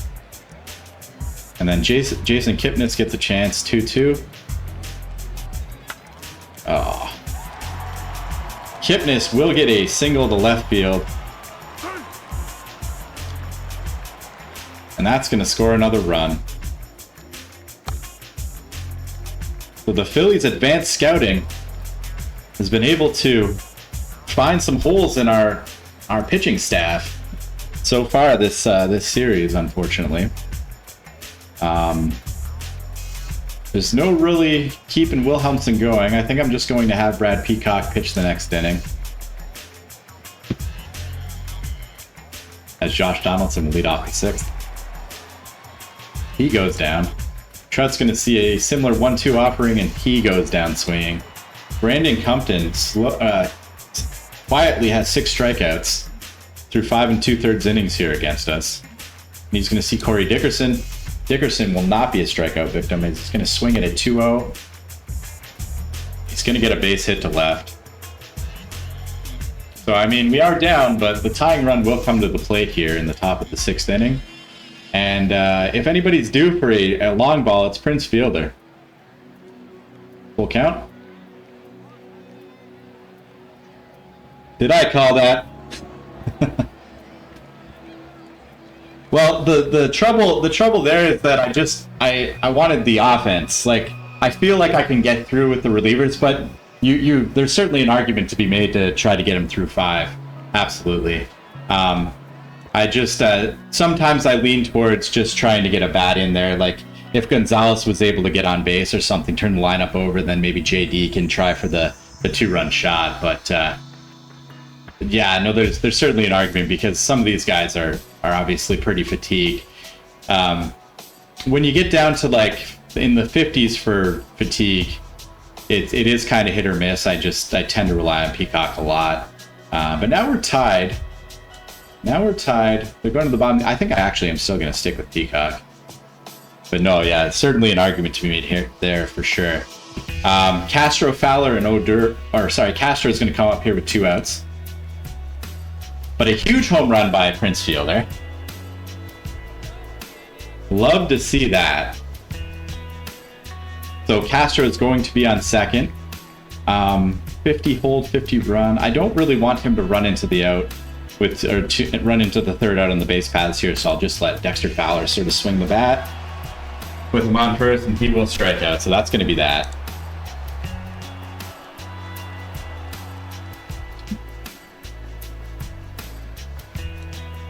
Usually if you hit the visit mound button, it goes to ready. My experience though, when you bring them in warming up, is it doesn't seem to really impact it too badly. I don't know if anyone else had a different experience there.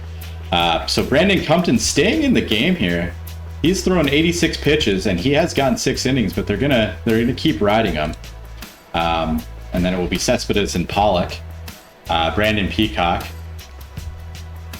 will come in. We're hoping he can just shut this down, keep the game tied.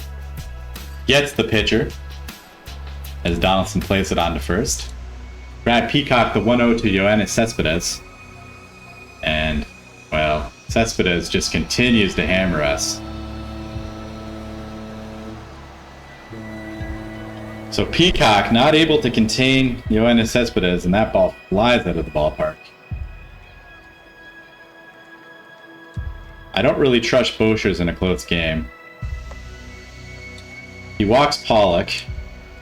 Goldschmidt the 2-2. That's going to be the 2nd out of the inning. I probably should have hit the pitch around button on Yoenis Cespedes there. That was maybe a mistake. Peacock will get out of the inning there, just giving up that one monster blast from Cespedes. So it's 5-4 Phillies. We will keep trying to plug away here. We're going to bring in Glenn Perkins for the bottom of the 7th. We're going to sit him down now so he doesn't go to tiring on us, but it will be Odor, Shumaki, and then we're going to have Carlos Beltran come in here and hit in the 7th inning.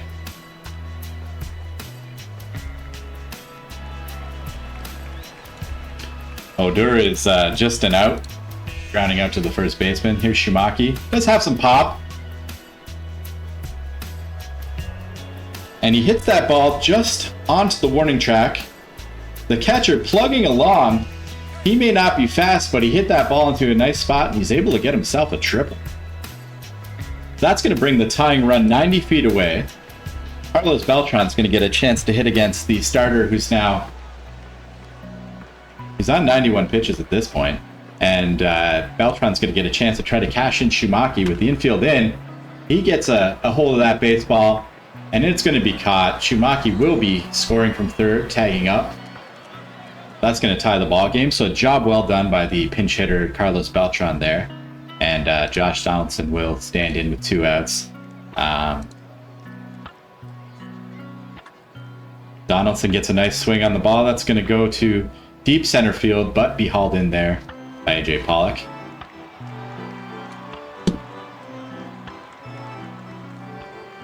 So lots of scoring in this game. Not quite as much scoring as we saw in the second game of the series, but a 5-5 game as we go to the stretch. Glenn Perkins will come in here for us, and that's going to be Hanley Ramirez, Carlos Santana, and Jason Kipnis. It's going to be a 3-1 count.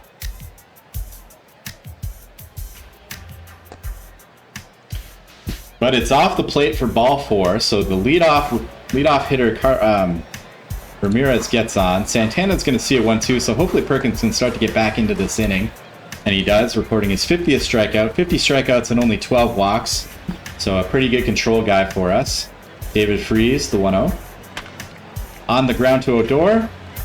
And it will be a 4-6-3 double play, turned by the infield and induced by Perkins. Excellent job by Perkins to get through the inning here. Doesn't have a lot of stamina. It's the bottom of the inning. Like, I'm so nervous to bring in Boschers, but it's almost like the only option we have. I think I will go hitter by hitter. That pitcher's spot for Perkins, it's unlikely to come up here, and if it does, then we don't really have to worry about the bullpen so much. Trout's going to just leave that baseball in front of home plate and get thrown out. Let's go Dickerson. Dickerson gets a hold of it, but it will be tracked down in left center fielder by Cespedes, who we will see in this next inning. So I think there's going to be... I think we're going to be hitting the pitch around button or possibly the intentional walk button, depending on what happens. I will let Perkins throw hitter by hitter here, as I don't want to bring in Boschers. That one will be caught on a line. Is the catcher. He muscles a ball through the right side of the infield for a base hit. So here's Cespedes. That was their catcher pinch hit, and here's Cespedes. I think I'm just gonna hit the pitch around button and hope for the best. Hopefully that's not a walk. He still just gets a hit. This guy is just a machine. Perkins starting to get pretty tired. Boschers is ready. I think it's really the only option for us. He's got a lot to prove for us. Obviously, he wants to be back on the team. He had a good outing last time we called him up, and he does induce a ground ball to Castro. That's going to get the out at second. It's going to bring us to 2 outs with first and third.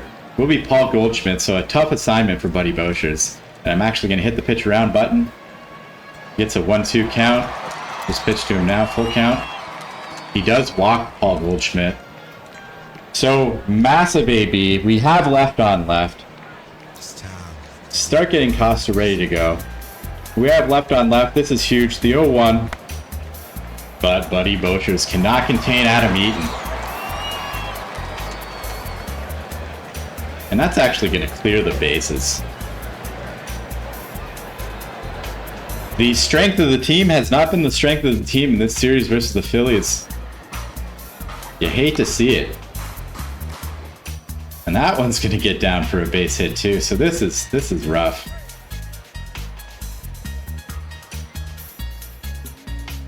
There's really not many options either for us. We do have Shumaki throwing out a stealing Hanley Ramirez, so that will end the inning. But the Phillies put up a 4 spot.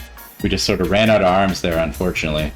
And Castro, Fowler, and Odor are going to try to get us back into this thing, but it's going to be a tall order at this point. Likely the Phillies will be 3.5 back going into the 4th game of the series, which we will send Max Scherzer to the hill for.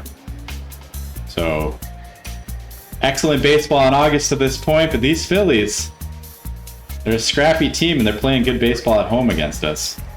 Fowler will watch strike 3 go by there as Ruben Odor steps in.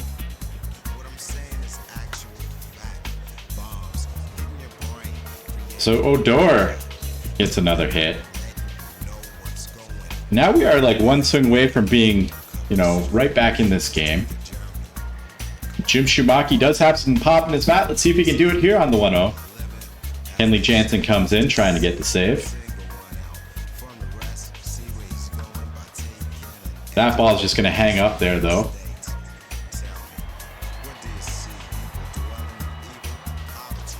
So it's last chance for us, 2 out in the 9th. We're going to bring in Matt Davidson. He's also got a little bit of pop in his bat. We are down 3 runs. And Odor is on first. Let's see what he can do. The 1-2. Don't like being behind in the count. The percentage of times that's going to be a strikeout are way too high. The Phillies finish us off. Jansen's able to lock down that save. It's 23rd.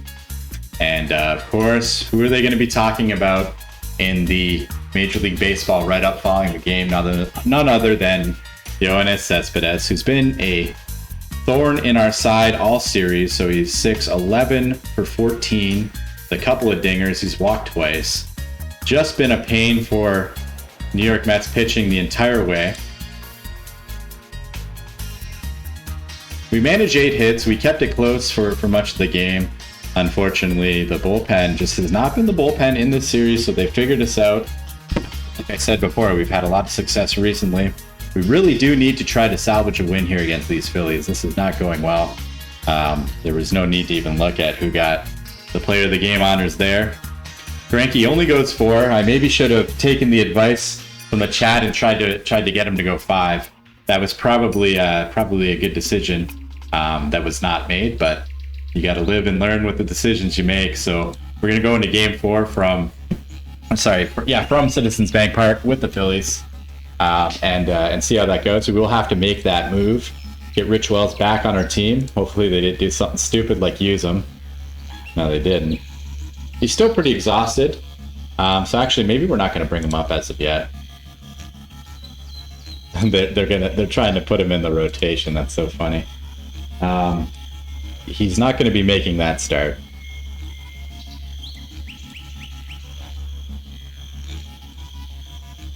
The relief corps is really, really tired as we've pitched a lot of innings and been scored on quite a bit. So Max Scherzer, we're going to be not having a short hook on Scherzer no matter what, as we will need him to go relatively deep today. Scherzer did go 4 last time after going 3 the time before, so we've had a short hook on him the last couple of times. He has been able to pitch deep in a lot of games for us. You see some 6s, 6 2/3, a lot of 7s, some pretty nice pitching there towards the end of June he had for us. He is the winner of the 2012 Cy Young Award when he led the league in both ERA and WHIP and put up 5.6 wins above replacement, keeping his rate numbers down, going 14-8 as well in that season. So there's that 2012 Cy Young Award, and of course he won the World Series with us that season. Been fairly reliable ever since, but has never been able to replicate those same numbers that he put up for us back in that campaign. However, the bullpen is an issue today. Like Boschers, we don't trust. Peacock, we do, but he gave up that bomb. We don't have a lot of options. Of course, we want to get to that off day, so we're 7 days away from the off day, and we have another series with the Phillies. That one will be at home, and this is like a really, really tough stretch of baseball. We had that 11-game win streak a little bit earlier on in the month, and we're 15-8, but it's a really, really tough stretch of baseball. We're facing the Phillies. This is our 4th game with them. We're now on a 5-game losing streak, and then we're going to face the Boston Red Sox. The Red Sox are the best team in baseball at 79 wins right now, so that's going to be a tough one. They've got Kershaw on that team.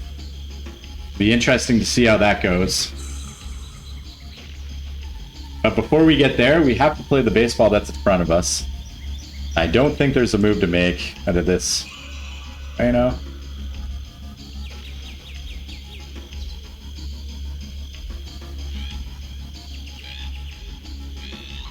Like I don't even think there's anybody I can option. I think he would just refuse the option.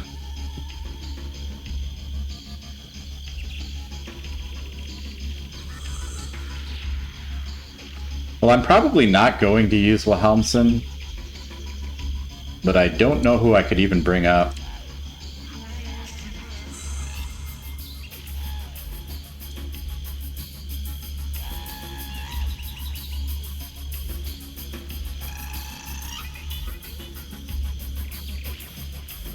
I think I will just try to manage through it. Hope for the best with Max Scherzer here. Try to get him to go 6 or 7 unless he just gets absolutely shelled and we find ourselves in a really tough spot. But that's what we need at this point. Frankie, we only had him go 4. Van Valkenburg only goes 3. And Yamia Garcia started the series off strong. It looked like we were going to be able to get the win in the first game of the series.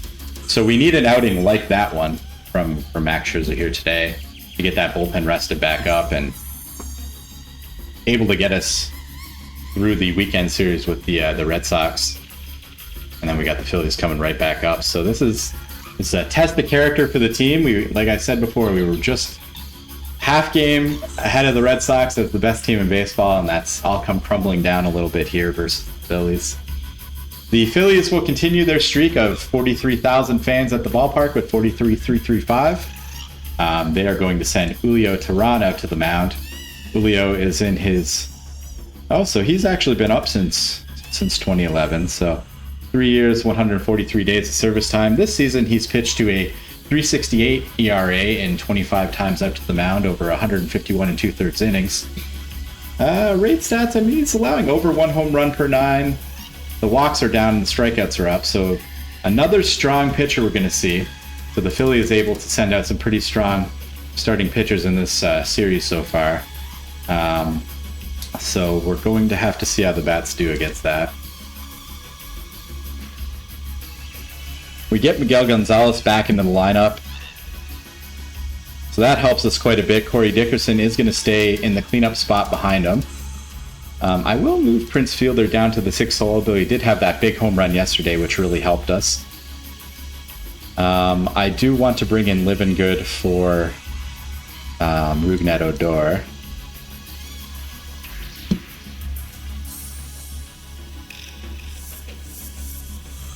Feller coming off the offer with 4 strikeouts. I think maybe Castro will get the 5 hole here just to break up the righty-lefty situation. Potentially he can get on base for Fielder at some point today if we have a bat ahead of him. All right, so it's going to be Scherzer and Teheran at Citizens Bank Park. Our lineup will be Donaldson, Trout, and Gonzalez. Pretty standard there. Dickerson, Castro, and Fielder. Dexter Fowler. Justin Livingood going to get a start at second base. Pretty good infield range. Great turn double play. One of the things you really want to see out of your second baseman. He does have some infield error. It's not like, it's not like plus grade infield error, but the turn double play and the range, pretty solid for a second baseman. So hopefully Scherzer's able to induce some ground balls to Castro and Livingood today. Teheran will make the first pitch to Josh Donaldson. It's going to lead things off. It's going to be a 1-2 count to Josh Donaldson.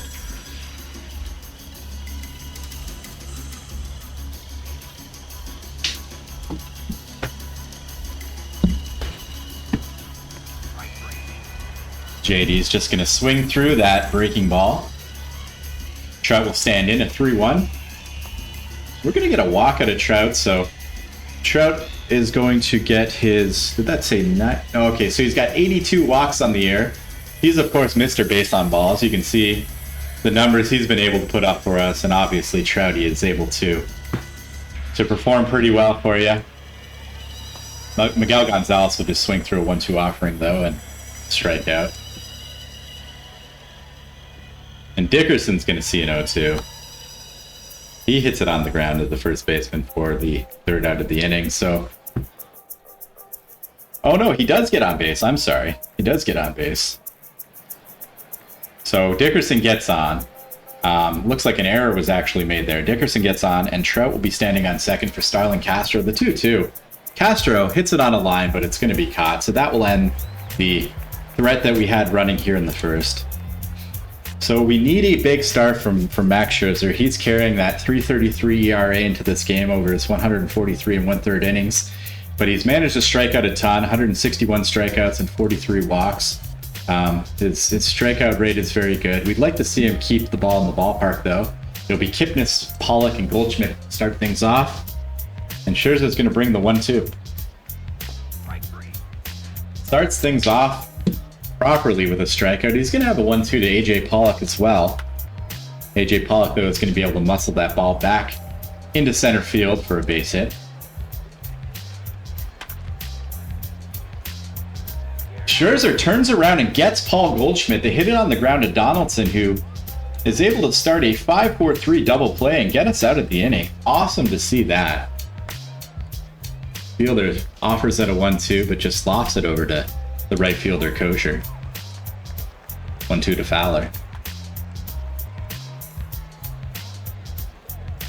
So they're quickly 2 outs. Justin Livingood going to get a AB here, starting at second base for Rougned Odor. But he goes down swinging. So in the second here, Scherzer will see Conforto, Freeze, and Kong. 0-2 to Conforto. He gets him to chase. That's strike 3. Full count to David Freeze. 2 strikeouts on the inning from Scherzer. And the 1-2 to Kong. It is hit through the right side of the infield for a base hit. Young Ho Kong will stand on second. Aaron Kosher is going to be the hitter. Swinging first pitch. Little bouncer over to Livingood. He can play it on the fielder, and that's going to be the inning. So Max Scherzer is able to strand the base runner, and he will lead off the top of the third inning, followed by Josh Donaldson and Mike Trout. Scherzer just with a little dribbler up to the shortstop. Here's Donaldson.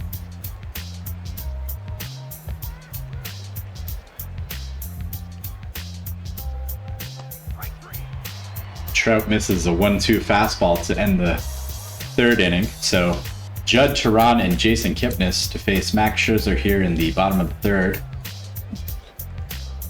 Judd just going to loft that thing out to Corey Dickerson. The 1-2 to from Max Scherzer to Julio Tehran. Oh my goodness.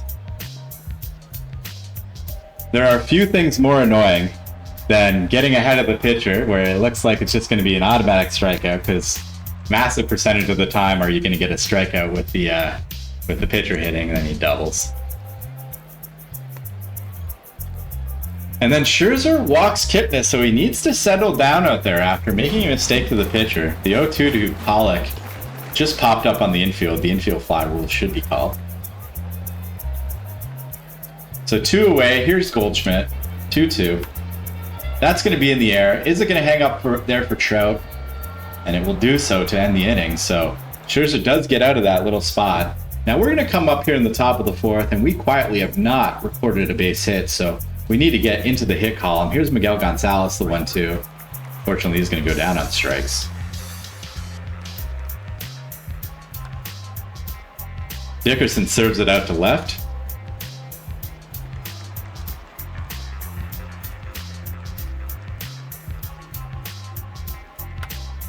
And Castro is able to finally get us into the hit column. And not only the hit column, but the extra base hit column with a double. He's going to stand in scoring position here. The 30th time he has doubled. So Prince Fielder, he of the massive 2-run home run in the previous game, stands in, but he takes a full count offering and just hits it on the ground. That ball is handled by the shortstop Kong, played on to first, and we'll end the inning. So Scherzer just quick line check. So he's already tossed 63 pitches. We're not going to be thinking about any bullpen activity, though. But he does have the 1 walk and the 3 hits that he has allowed. So Conforto, Freeze, and Kong, 2-0. Conforto muscles the ball into the air, center field. Trout ranges over slightly to the right field side and hauls it in. That's one. Breeze the 1-1. He's going to hit that ball into the corner. So he's got extra base hit, or he's got extra bases.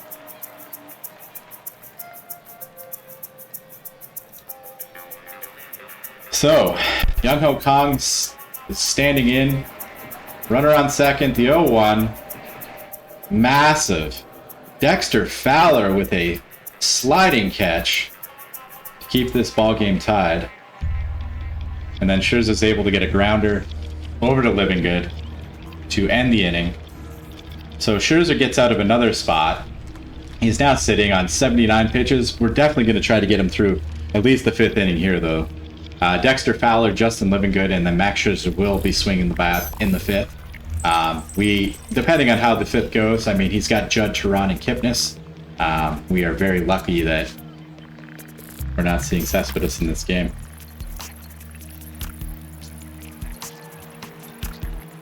Fowler hits it on the ground and is an out. Here's Livingood.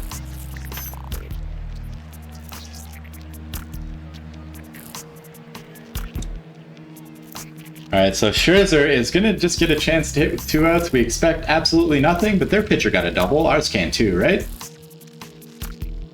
Well, we'll take a single. Every single day will we take a single.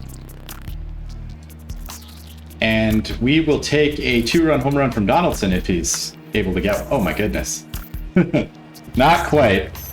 Not quite able to call it there. So Scherzer will face Judd, Teheran, and Kipnis in the 5th. Gets Judd to loft one out to Dickerson in short left.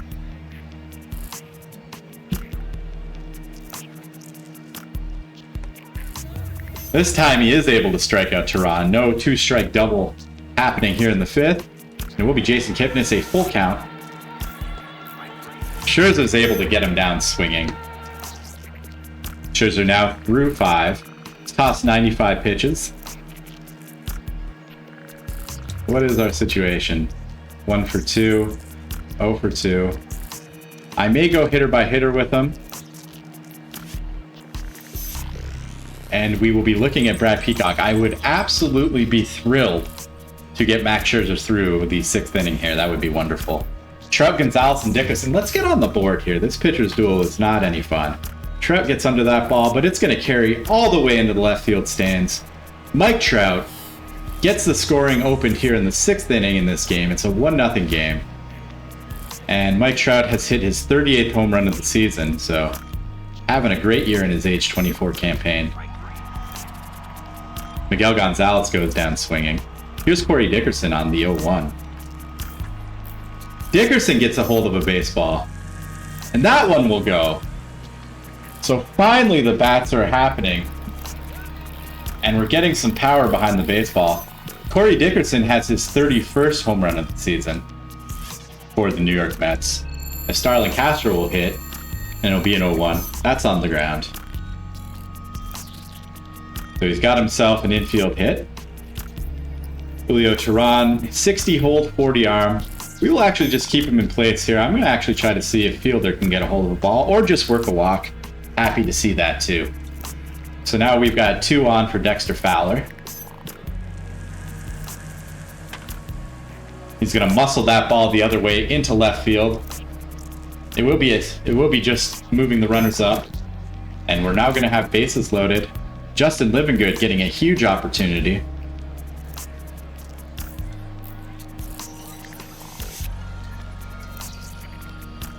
He's got a full count. We hope this is a walk. Justin Livingood will pick up an RBI on that walk. So, like I said, I really still want... No, we're going to hit for him. We're going to hit for him. But he's just going to take some pitches.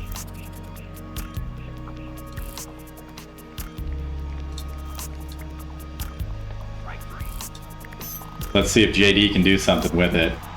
Now, I'm going to have Peacock start to throw in case Scherzer gets into trouble, but I want him to go batter by batter because of the bullpen situation. I know it's only a 3-run cushion, and maybe I should have hit for him there, but let's see how the decision goes. Pollock, the 0-1. Trout's going to get to it. So it will be Pollock, who is now retired, Goldschmidt, and Conforto. Any sign of trouble, Brad Peacock will be summoned from the bullpen. Scherzer records his 6th strikeout of the day on Paul Goldschmidt. I believe Goldschmidt's got, I thought it was 2, but no, he's only struck out the 1 time. Here's Conforto, full pitch offering. It's going to be outside for ball 4. Breeze does have a double and a strikeout. I think it's time for Brad Peacock to come in on the 107 pitch effort for Max Scherzer. We're happy with it. We really want Peacock to end this thing here. And it looks like he's going to be able to do so as he gets the ground ball to Josh Donaldson, who plays it over to first to end the inning. So great job by Brad Peacock coming in and getting his man.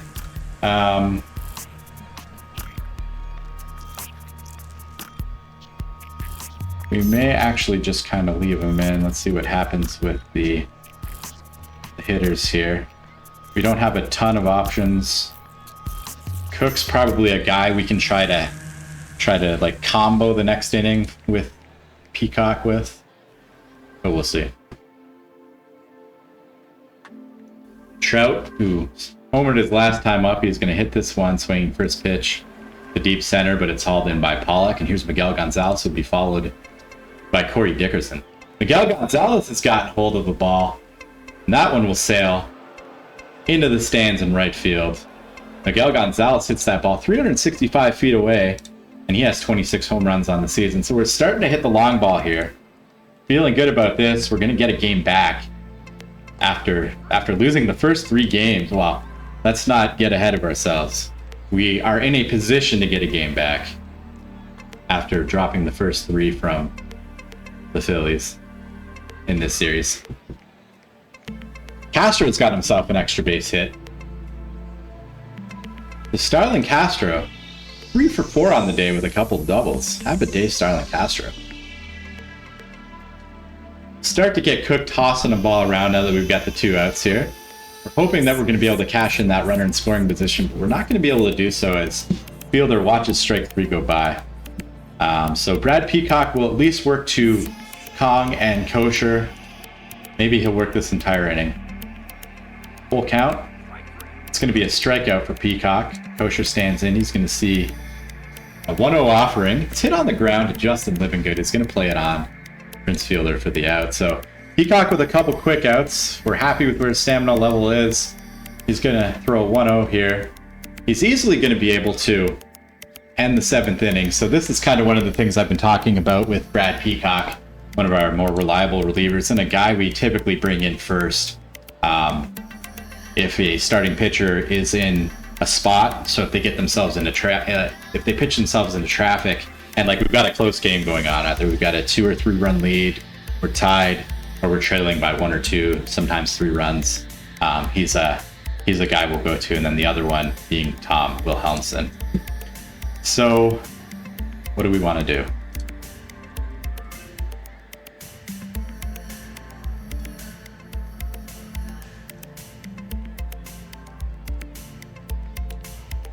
Cook is probably going to be the one we go to, but I want to have Bosch's ready just in case.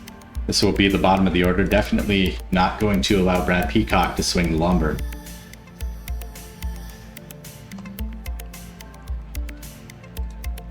So Dexter Fowler is able to work a leadoff walk. Paco Rodriguez with the 50 and then the 40. I think I'm actually going to let Fowler run here. We're going to do a little... ends up being the wrong decision.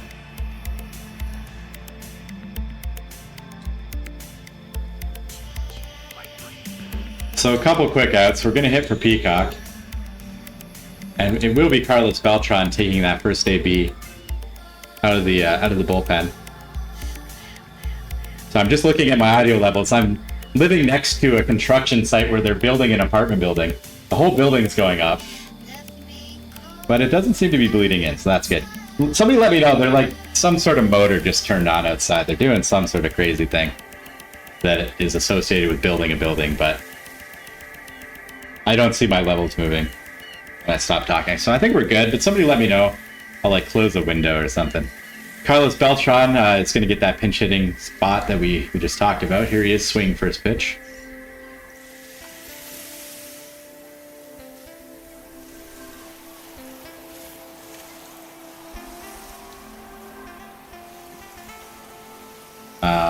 Ryan Cook. So Peacock, he's tossed 14 pitches today. He tossed 18 yesterday. He did his job today. Yesterday there was the home run, but that's going to be it for him. I do want Boschers ready to go. I just don't want to leave him like in the warming up position. Then he ends up tiring. So we're going to kind of go hitter by hitter with Cook here. He's going to at least see 2 guys. This will be a walk to eat most likely. 0-2 to Kipnis. Gets him. Carlos Santana will come in. 2-2. Cook induces a dribbler, and he gets a double play out of it. Amazing. I thought we were only going to get the lead runner, but the boys were able to turn the double play. That's awesome. So we're through 8. Cook does his job. Just due to the stamina levels that I've got, I almost want to use my closer. What I think I'm going to do is I'm actually going to give Boschers this spot. But I'm only going to, I'm going to go hitter by hitter. And I'm just gonna see if he can do it. If Paul Goldschmidt gets a hit off him, then I will just bring in Costa. But I'm gonna see if he can get through it, and then that way that's gonna give me a chance to have him at near 100% for the first game of that Boston Red Sox series we've got coming up on the weekend. So for us in the top of the ninth, here's Craig Kimbrell, an old friend of the New York Mets. He's gonna come in and face us. He was not happy about the transaction when we traded him away. Obviously, we had just won the division twice. We'd been in the World Series the first season he was with us, and then the National League Championship Series where we were eliminated in 2013. So he wasn't happy to leave, but he was going to be making too much money, and we needed that salary space. So we did make the trade. We ended up getting Adam Wainwright after that 2013 season in that deal. And Wainwright was awesome for us in the number 3 spot in the rotation behind Greinke and Scherzer for 2014. A big reason why we won the division, that was actually a situation where we had to come back and win the division, and Wainwright was a big part of that down the stretch. He then ended up having his stuff go from 50 to 30 when we scouted him in 2015 through his first handful of starts. I'm going to say 10 or 12. He was exactly replacement level. So we did trade him at this deadline. We actually ended up trading him with Jake Lamb and then another pitching prospect for Vance Van Valkenburg, who's now in the rotation. So here's Donaldson. Gonna try to hit off Kimbrell. They were never teammates together. Donaldson's a recent pickup for us. Swinging first pitch, fly ball, caught by Michael Conforto in left field, and Mike Trout will get a chance to hit here. He's 1 for 3 with that home run that he hit earlier on. Gonna go down looking here. Miguel Gonzalez also with a home run in the game, 1 for 4. He hits it down the third base line, but it's going to be picked up by the shortstop covering behind the third baseman who throws him out. So let's see what Buddy Boschers can do. Goldie, if you get on, plans change. 2-2 coming to him. He's got that ERA back up to 10 after his outing yesterday. He does get Goldschmidt, though. I'm hoping things like that help his confidence. He's likely just going back to AAA soon. That ball's hit on the ground, but will be an infield hit. Do I want to say stay true to what I said? I mean, that was a dribbler. He didn't give up hard contact. Perfect. So he gets the 5-4-3 double play. Buddy Boschers is able to face the minimum in his 9th inning. And we're able to win the game 4-0. So a shutout for the pitching staff. Happy to see that. Max Scherzer is going to get the props in the write-up. They talk about the big at-bat by Mike Trout, but I mean, any of those home runs that we hit, the Dickerson home run, the Mike Trout home run, the Miguel Gonzalez home run, all 3 of those home runs were huge. The team is able to collect 8 hits on the day, including a huge day by Starlin Castro, who goes 3 for 4. And Max Scherzer goes 5 2/3. So after a couple of short outings by Greinke and Van Valkenburg the day before, Scherzer's able to pitch into the 6th inning. 5 2/3, doesn't allow a run on 4 hits, and he strikes out 6 while walking 2. And then the bullpen comes in, does an admirable job. So we're able to salvage 1 victory versus the Phillies. The series doesn't go the way we were hoping, as they took the first 3 games from us. Max Scherzer going to get those player of the game honors here in game 4. The Phillies take the first 3. We lose a heartbreaker in game 1. as it was just a very well-pitched game until the end. We tried to get that 4-out save from Nikolai Costa, and he wasn't able to do so. And then we do lose that one in extras when Jordan Lyles gives up the second run of the game for the Phillies. Game 2 was just a crazy game where nobody on our team was bringing their best stuff to the mound. Van Valkenburg gets shelled. Lyles gets shelled in the bullpen, and Marshall was also hit pretty hard. No one really was able to solve the Phillies that day. Game 3, also, we maybe could have had Zach Greinke pitch a little bit longer, but it wasn't going to matter because the bullpen just gave it up. We were eventually able to score some runs, but it just wasn't enough. And so the Phillies take that one. And then we do salvage this win. So 4.5 games back of the Phillies. Or so 4.5 games up on the Phillies. I'm just gonna take like 2 minutes here. I just need to go to the bathroom real quick, but I'll be right back.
Sorry about that. So things aren't going to get any easier for us, though. It's time for the Boston Red Sox weekend series with those Boston Red Sox. So this is, I believe it was at Citi Field. Yeah, so we're back home after a road trip. It was 2 with the Orioles in Baltimore. We were able to take those 2, but then we went to Coors Field for the weekend, lost 2 of 3. And then at Citizens Bank Park, we dropped 3 of 4 to the Philadelphia Phillies. This is going to take us to 16-8 on the month and to a overall record of 77-50. So that puts us 27 games over 500. This particular series, though, will be a battle of the best teams in baseball, I believe. Yeah, it looks like it still is. So we're still sitting at 77 wins. We are the second best team in baseball. The Red Sox, though, are the best team in baseball. And they're, handling their division pretty well. We are going to see Shane Counts. Shane Counts will be their starter to start things off. So he's a 55 on the 20 to 80 scouting grade scale. Looks like he's had some pretty solid outings this last few times to the mound. He goes 7 1/3 his last time out without allowing a run and striking out 6. So he looks like he could be pretty tough to handle. Some good movement numbers. Stuff is pretty solid. Some plus slider there and some excellent offerings to go along with it. Looks like he doesn't even have a fastball other than the sinker and the cutter, so he's not throwing a 4-seamer. Interesting. So we'll have to see how that goes. I believe we are countering with so Jared Terpstra. So he's the only one who has not pitched today on this stream. One of our more reliable guys. We're running out a starting rotation where no one has really emerged as the ace throughout this season. Everybody has been pretty reliable, except for, as I mentioned earlier, Adam Wainwright was just not getting it done for us. So we did send him packing. So he's going to be over. I think that was a trade with the Cubbies. And so, yeah, they don't even have him in their rotation. he's made 13 appearances for them, and it looks like his ERA is nice, but you can see like he was giving up home runs left and right for us, and he wasn't striking anybody out. So it just was not useful, so we had to get rid of him. He was just a spot in the rotation that we were going to be burning the entire bullpen out every time, and was going to require like a ton of offense every time we played those games. So we replaced him with Van Valkenburg. So Terpstra, though. Terpstra has been fairly reliable. Home runs under 1, walks okay-ish, strikeouts okay-ish for a mid-rotation piece. He brings in an 11-2 record and a 3.64 ERA over his 24 turns on the mound. That's 126 innings he's had, and he's managed to strike out 105 while walking 43. Good for 1.7 wins above replacement. You can see the ratings here. He features the fastball, slider, changeup, and sinker. All pretty solid offerings. We take a look at our relief core. Will Helmson is going to be pretty rested for this one. Lyles is rested. Boschers definitely is going to be taking the bus back to Prospect Park today. And we are going to bring Rich Wells back up. Still pretty tired, though. What do we got going on? Bueno may be actually our guy. Bueno with very good control and movement. Not great stuff. Kind of a career minor leaguer, but like we bring him up every once in a while just to like throw for us when we need an extra arm on the big club. We've recently had the 8th best farm system, but we've traded away most of our prospects. Like we've been in win now mode for quite a while. Like basically this entire save, because like we won the World Series in the first year of this save. We've obviously been having success in winning the division. So we have depleted the farm at this point, and we're only 25th of 30. We do have a couple prospects in the top 100, but we're looking to restock the farm in this year's draft and really start paying attention to the draft. But obviously, like, because we've had the recent success, we have been sacrificing our farm pieces for, trades that will bolster the big club and make it more competitive down the stretches and into the playoffs. So back to our bullpen. So we're just focusing on the bullpen. So I guess Boschers for Bueno. It's going to be the move for this one. Because beyond Wilhelmsen, Lyles, and Costa, there's really, like, everybody else is kind of, like, Cook you could maybe make a case for having him try to record an out or two, same as Perkins. Peacock's not going to be throwing a baseball, and Boschers is just completely burnt.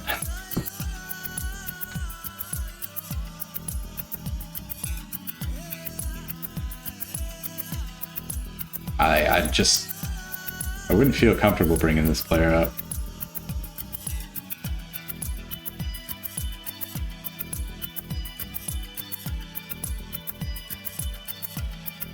So, oh no, we run into a rule problem. So he can't be optioned at this point. I wonder if he would be claimed on waivers. I mean, he's doing well at AAA.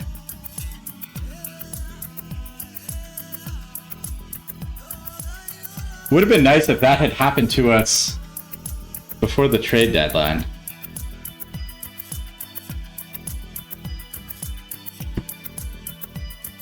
I think I might just see what happens.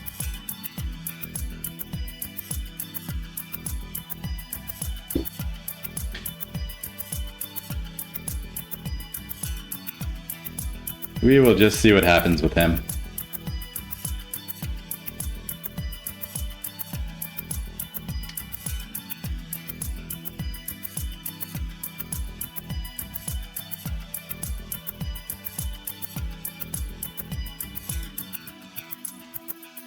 All right, so with Bueno in there for at least today, gives us an extra arm in case we need to go to it. Like a very strong team in these Boston Red Sox. Together a lineup versus counts. We can see the hitters are not fatigued in any way, so nothing to worry about there. JD has that home run a couple of days ago, and then he's got another couple of offers, and he's striking out a ton lately. Castro has actually gotten himself hot. I think I'm actually going to put Castro in the leadoff role for today. And if he like goes and has an offer or something, then maybe we'll just like switch it right back. But I mean, he's got the hot bat going, and I'd like to see some base runners early on if we can have them. JD will just hit in the 5 spot today, I guess. We will bring in Rougned Odor. Play second and hit 8th.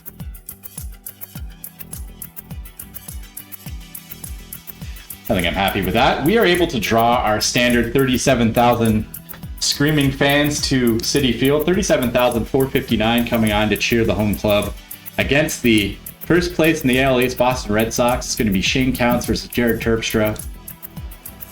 And we will get things underway here. Angel Pagan, Alex Gonzalez, Adrian Gonzalez. Oh, it's Adrian, obviously Adrian Gonzalez.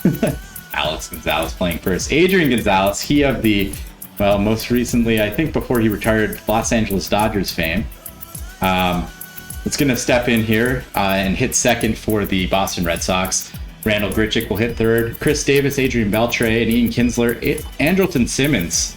So they've got some really nice shortstop D, so you can see why that's going to play a huge role in them being the #1 team in baseball. Ryan Hannigan, I believe, has some really good catcher ability as well, so that's helping them. Who's in center? Grichuk? Oh, Grichuk? So I don't have this memory of Randall Grichuk being an excellent center fielder in his time with the Toronto Blue Jays when we did have him play center, but he's got those ratings. Yeah, I can see putting him in center, and I can see him being a part of a team that's able to be the best team in baseball in OOTP. So anyway, Simmons, Hannigan, and Shane Counts will that's Shane. Shane Counts will round out the Boston Red Sox lineup. Jared Terpstra is going to throw the first pitch to Angel Pagan, and Pagan's able to actually work a full count.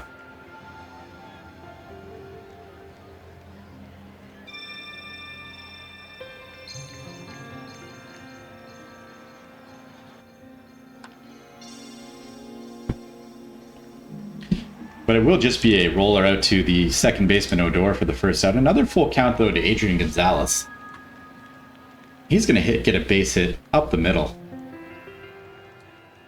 So not a huge fan of the fact that he's thrown 14 pitches to the first 2 hitters and only recorded 1 out.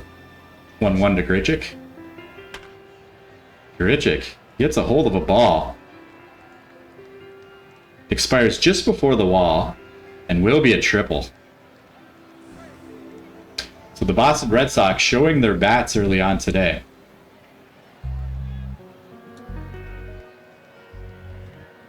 Terpstra to Chris Davis. A little fly ball. Might not be deep enough to score him. Doesn't look like it will be. So we're able to keep Grichuk over at third with that one, but it will be Adrian Beltre, who's going to stand in here with an 826 OPS and 17 home runs on the year. The 1-0 from Terpstra. Hit on the ground to Castro, will be played over to fielders, so the base runner is stranded at third. However, the Red Sox are able to put up a run here early in the game and take a 1-0 lead. Starlin Castro, Mike Trout, and Miguel Gonzalez here for the New York Mets in the bottom half of the first inning. Castro is able to work a full count at least in his return to the leadoff spot, at least for today, but he does go down swinging. Here's Mike Trout. Also a strikeout victim. Miguel Gonzalez will bat here. And he's just going to roll that thing out to the shortstop for the third out of the inning. So the Red Sox remain on top, 1-0. Kinsler, Simmons, and Hannigan, who face Jared Terpstra in the top of the second. The 1-1 is hit out to right field, but it will be tracked down. Dexter Fowler is there.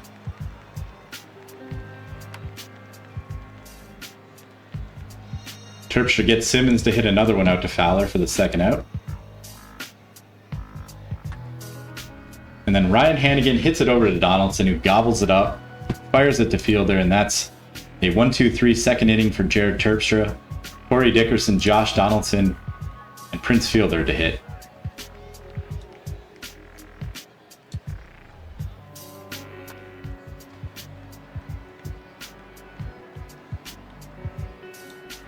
Two away quickly here. We're going to need some base runners. That's not the way to get them. All right, so Terpsha's got counts. He's got Pagan, and then Adrian Gonzalez.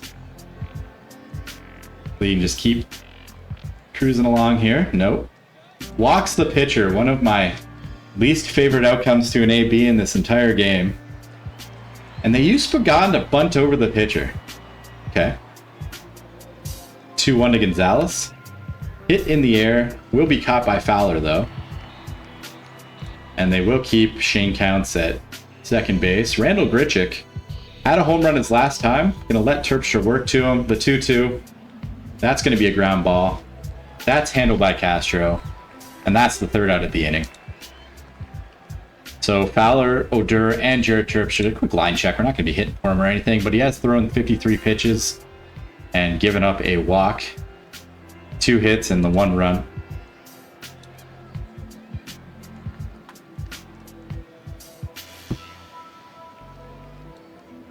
Fowler is erased. Here's O'Dur. Rudy O'Dur muscles that ball into the 6th row in left field. We got a tie ball game.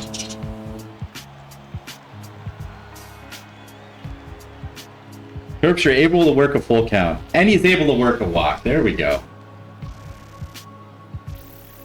Now I like that outcome. I like those sort of outcomes from the pitchers when they happen for the right team. Castro is going to get his infield single right behind that. So Mike Trout's going to get a chance here. We've got first and second. There's one away here in the bottom half of the third, but Trout will swing through a full count pitch. Gonzalez going to get a chance. He's going to hit it into left field, and we're going to take the lead. Jared Terpstra comes home with the second run of the inning. And it's 2-1 Mets. Corey Dickerson hitting. It's going to be strikeout. So we take the lead. Terpstra seeing Davis, Beltre, and Kinsler. The 1-2. Another of the outcomes I hate. Being ahead in the count and then the beanball. Beltre hitting with the man on.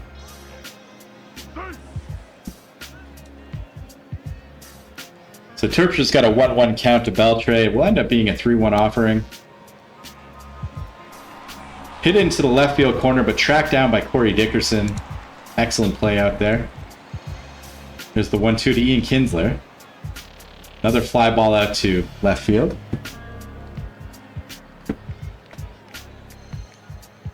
My cat's calling for me. And so Terpstra's going to work to Andrelton Simmons here with 2 outs. The 2-2.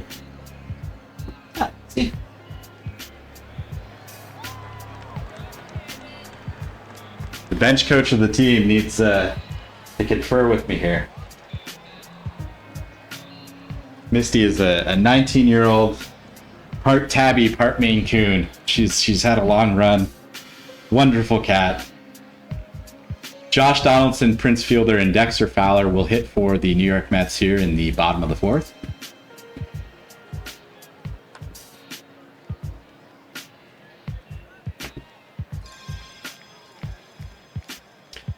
So Donaldson's erased. Here's Fielder. He's going to swing at a 1-0. I think what we're going to do for this stream is at least play through the end of August. So it's this series, so the 2 more with the Red Sox, and then the first game of the Phillies series. Actually, maybe we'll start the next stream with the beginning of the Phillies series. So we'll play through this Boston Red Sox series, and then I've got to think about getting some food and other things like that. So 2 away here for Dexter Fowler in the bottom of the 4th inning. So hope he can keep it alive. It's 3-1. It's going to be a walk to Fowler. Rougned Odor going to get a chance with that home run his last time. 2-1. He will get himself an infield single. So the nice thing about that, he gets the infield single. One of the major roles, of course, for anybody who is hitting in the 8-hole in a National League lineup prior to 2023 is just the fact that you got to work a good AB. You don't want the pitcher leading off the next inning, so you got to try to work a good AB, try to get on base, not make that 3rd out when there are 2 outs, and he was able to do so.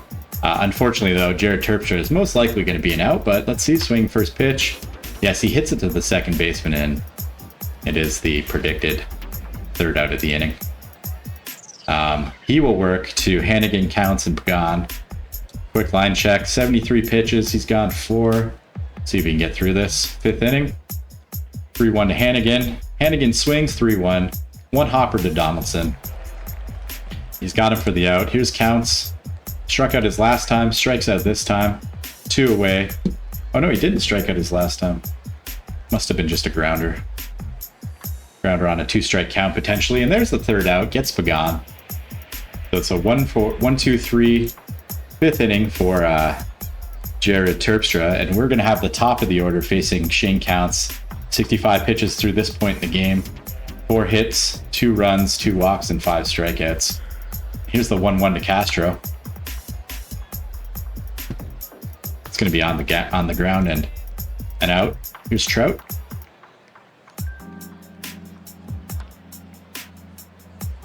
Trout has a little blooper into right field. Full count to Gonzalez. He's going to walk, so we are in business a little bit here in the 5th. Got Dickerson. Dickerson is 0 for 2, but he is recently hot, and he's got a home run yesterday, hitting with first and second. However, he will roll into a 4-6-3 double play. The threat is expired. So Terpstra's going to work to Gonzalez, Grichuk, and Davis. We're going to start thinking about Tom Wilhelmsen. At this point, the 84 pitches. 0-2 to Adrian Gonzalez. He's got his second strikeout of the game. Now Grichuk will hit. Grichuk with a lazy fly ball. Dexter Fowler will settle under it and squeeze the leather on the baseball for the out. Here's the third out, it looks like. A nice little inning. 1-2-3 go the Red Sox in the 6th. That will be it, though. That's a good day for Terpstra, regardless of if that pitcher spot comes up in the inning. Tom Wilhelmsen is going to get the 7th. And Donaldson, Fielder, and Dexter Fowler will hit here in the bottom half of the 6th.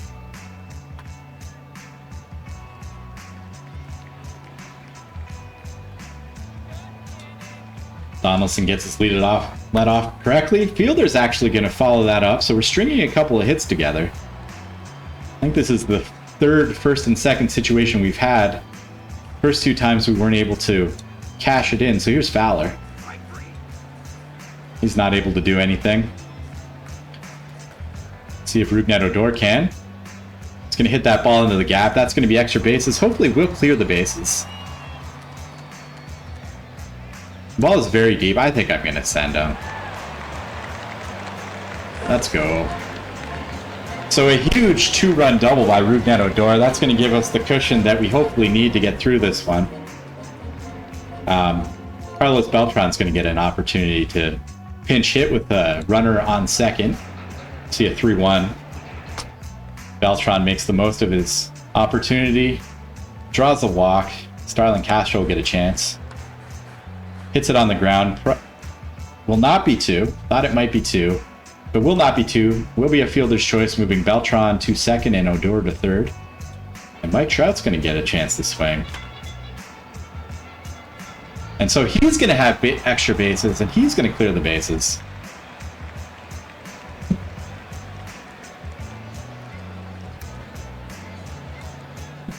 So after those 3 straight losses to the Phillies, things starting to turn around a little bit after taking the 4th game, and now here versus the Red Sox in Game 1, the bats are able to make contact and put some good wood on the baseball. Actually,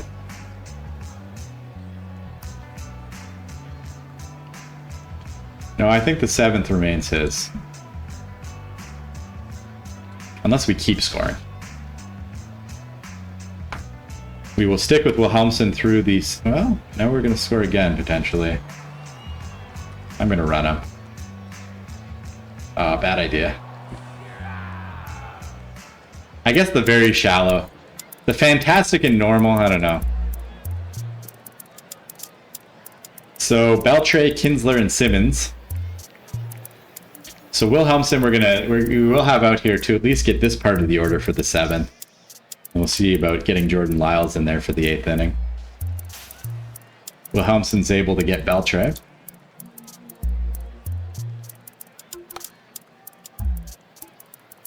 Kinsler is able to hit a full pitch count into left field though, so they do have a runner on for Andrelton Simmons, but it will be a 5-4-3 double play to end things, induced from Tom Wilhelmsen.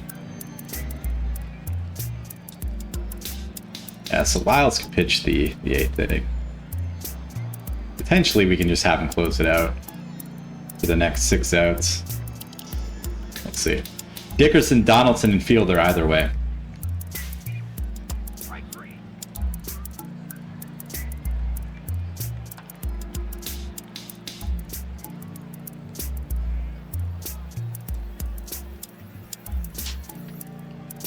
So 2 gone pretty quickly in the bottom half of the 7th. Here's Prince Fielder.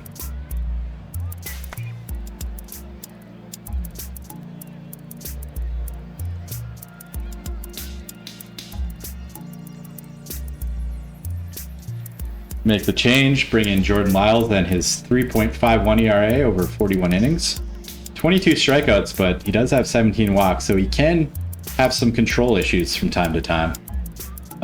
He's going to see Hannigan, the pitcher spot, and then Angel Pagan. Hannigan's able to work a 3-ball count, and will be a 3-1 offering. Hannigan does get on. So there's those walks we were talking about. So we don't want this to get too bad. Miguel Sano will be the pinch hitter. Lyles is able to get the double play ball. The infield turning some double plays today.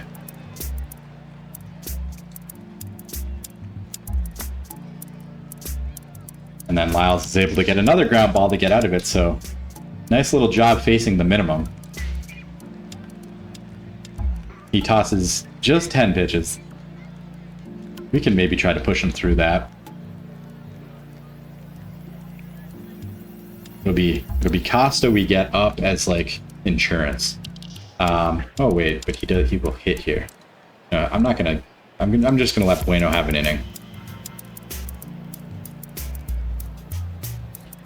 But Costa will be ready to go if Bueno is not able to have success. Fowler had success though, and he's got a single in the left. Odor with a 2-2 coming. Little roller in front of the mound. Tossed over to second base for the out. They get the lead runner. Matt Davidson gonna get a chance to pinch hit. He's got an 0-2 coming. He's gonna swing over that one for the second out of the innings to Starlin Castro, who in his return to the leadoff role has been 1 for 4 thus far. Probably Donaldson will just lead off tomorrow.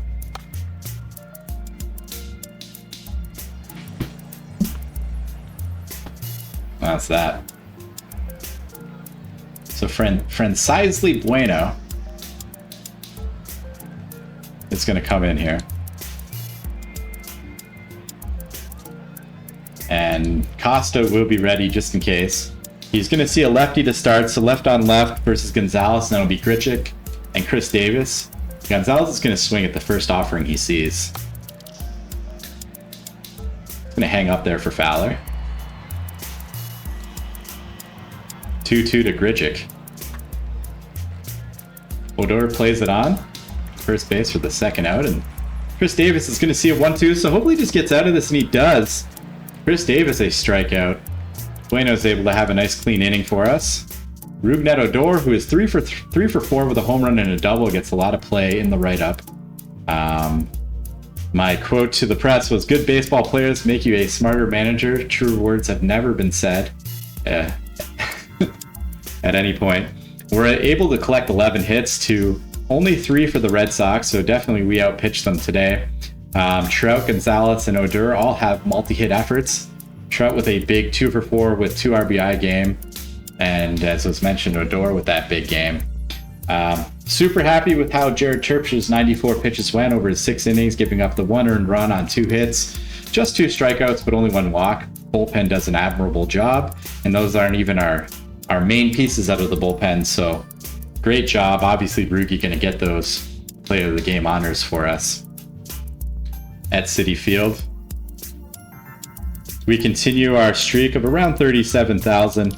We had some trouble with the attendance earlier in the year. We're sitting about 37,000 fairly consistently lately. We'd like to get the fans out. I mean, we've got a record that justifies it. So maybe we'll have to have a conversation with the promotions department to see why we're not filling out the stadium. I think it has to do with the popularity. We do have some guys who aren't aren't like crazy popular, maybe just well known, and some insignificant guys.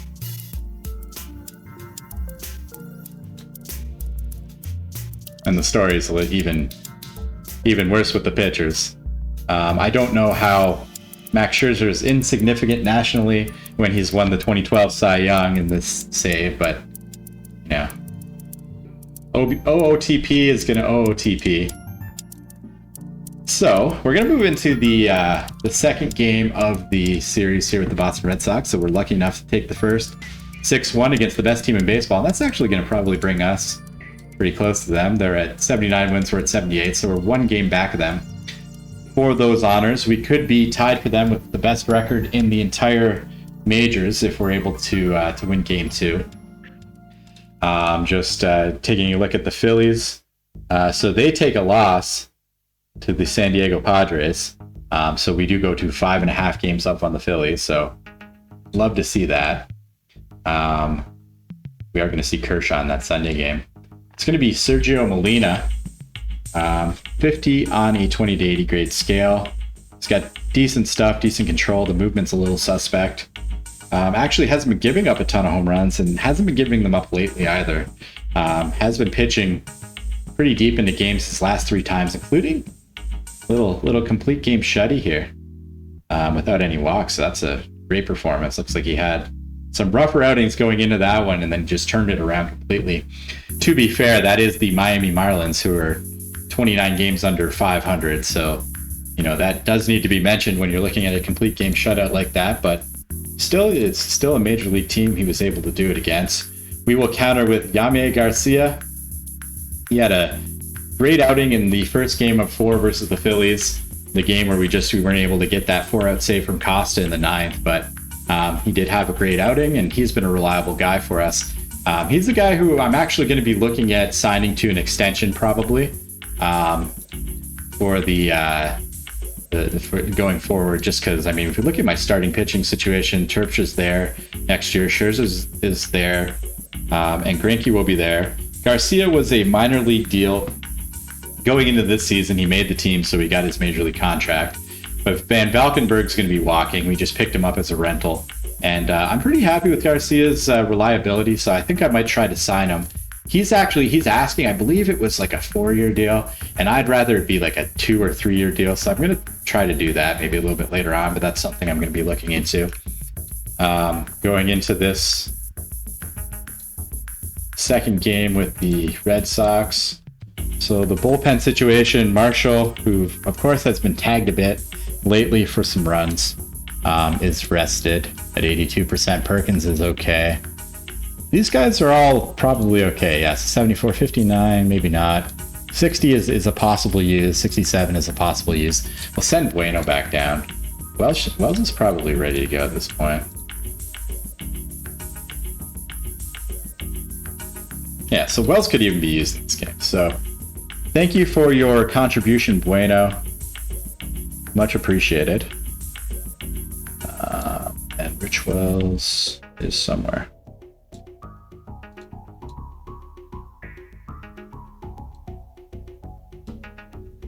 Yeah, definitely going to be some restocking of the farm required very, very shortly, starting with this rookie draft coming up in the offseason.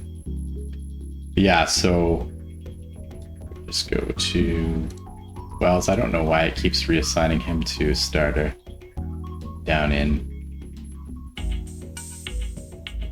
AAA, but he's certainly a reliever. And so he's good to go. The 66 was for him as a starting pitcher.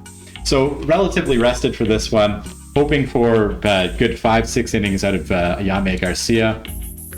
Nobody seems to be fatiguing. Oh no, so Gonzalez is fatiguing. He's going to get another day off. Other than that, should be okay.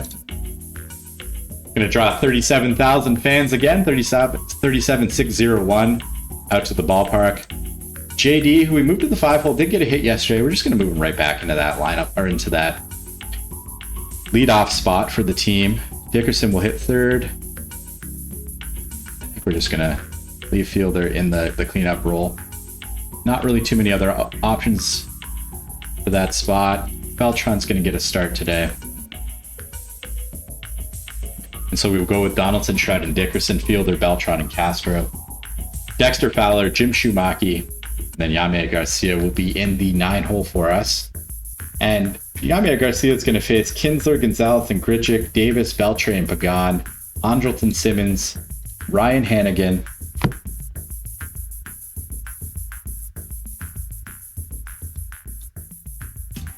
and Sergio Molina. Yeah, Donaldson. So to correct that, it's going to be Donaldson, Trout, and Dickerson, fielder, Beltran, and Castro, Odor, Shimaki, and the pitcher spot, Yame Garcia. I had Fowler in there when I should have had Odor. So let's go and see how this goes. Yame Garcia will face these Red Sox. Starting now, he's going to have a 1-1 offering coming up. Feeling good after taking the first game from the Red Sox, though.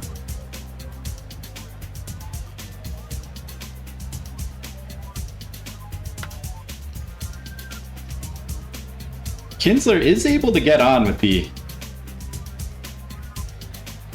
first AB of the game. He hits a 1-1 ball to right field for a base hit.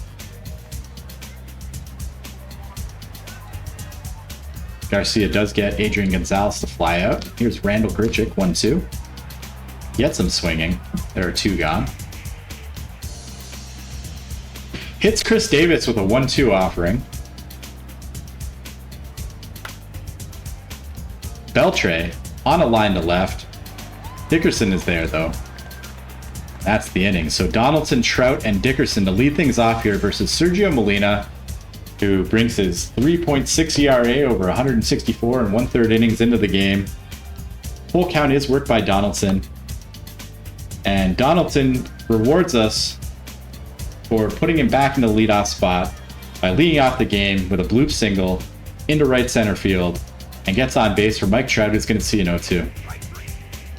Trout does go down looking. Dickerson works a full count.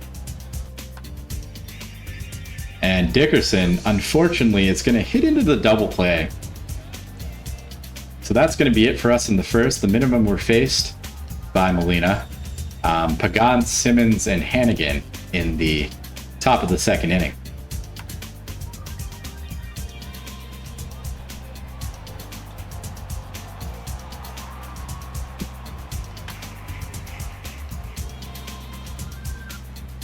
Couple quick outs for Garcia.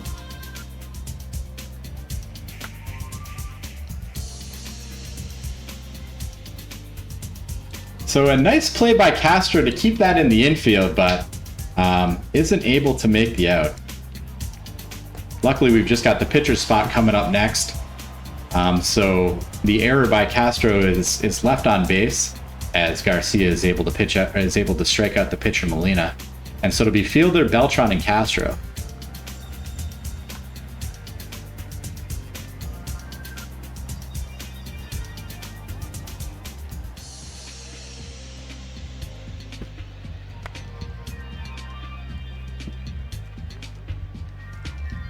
Two-way.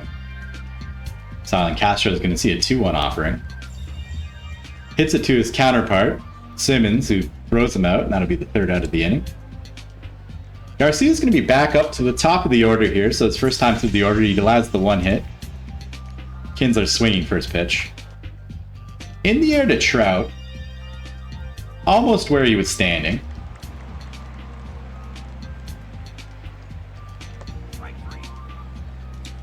Garcia gets Gonzalez, and here's Grichuk swinging first pitch. In the air, can Trout get to it? Looks like he's going to be able to. And Yamie Garcia has another nice inning for us. Be at the bottom of the order here in the bottom of the third.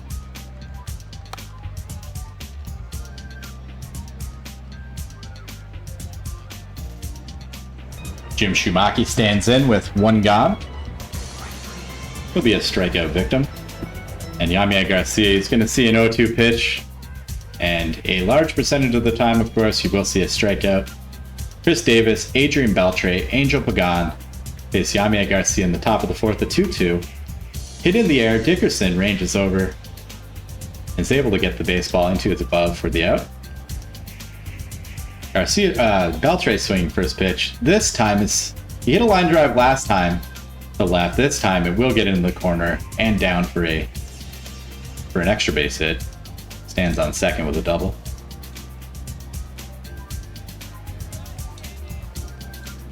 Garcia's 2-2.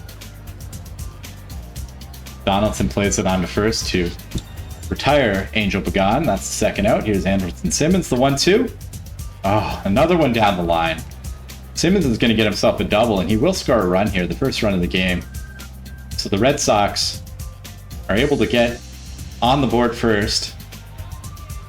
So it's 1-0. Ryan Hannigan to face Garcia. Simmons on second. This ball will go down the first base line, but it will be played by Prince Fielder, who is able to carry the ball over to first base for the out. So the Red Sox get on the board. Molina's going to see Josh Donaldson, Mike Trout, and Corey Dickerson. Donaldson puts good wood on the baseball, but it will be caught in center.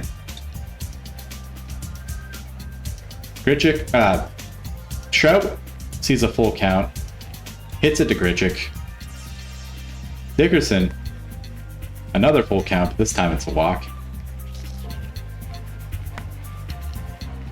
And Fielder hits a little liner out to Andrelton Simmons at short for the third out of the inning, so that's that. Garcia's going to come out to pitch the fifth. He's only thrown 55 pitches. He has not issued a walk. Just 3 hits and 1 run, so keep going with him here. Hopefully Molina will be quick AB. Swinging first pitch, hit to our right fielder, Carlos Beltran, who makes the play. Kinsler 3-1.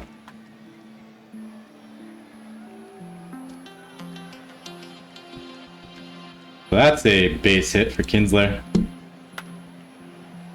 This one should hang. No. That one looked like it might hang up. Going to consider some activity in the pen just because we got the traffic. It will be Brad Peacock we will go to. Garcia, the 1-2. Oh. The 1-2 had me excited for the strikeout. Davis.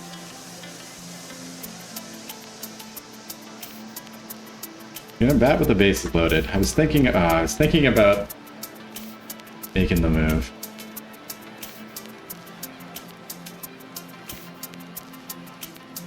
So Beltre has hit a couple balls hard.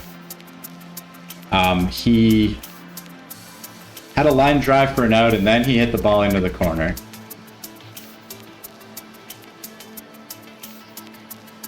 Seems like a good time to bring in Brad Peacock.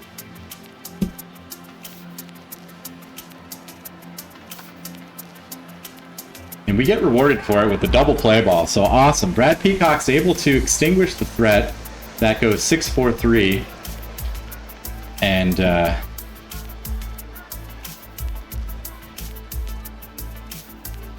did I not bring him in? Okay, Garcia gets the double play ball. I thought I'd brought him in. I don't know what happened there. Carlos Beltran is going to unload on that first pitch. And hit in the left field stands for a home run. I don't know if anyone noticed what happened there. I swear I brought him in. It's weird. Alright, so 2-1 game. Nobody out. Castro is going to bat here against Molina. So we've finally gotten onto the scoreboard. I guess that works out because now, like, that puts us into a better spot. And I may actually just go batter by batter at this point, too. All right, Rougned Odor is going to hit here with 1 out fifth. So if I misclicked, maybe fortune smiled upon me in that moment. So I get the double play ball. And I'm still going to ride him a little bit. He's only on 72 pitches.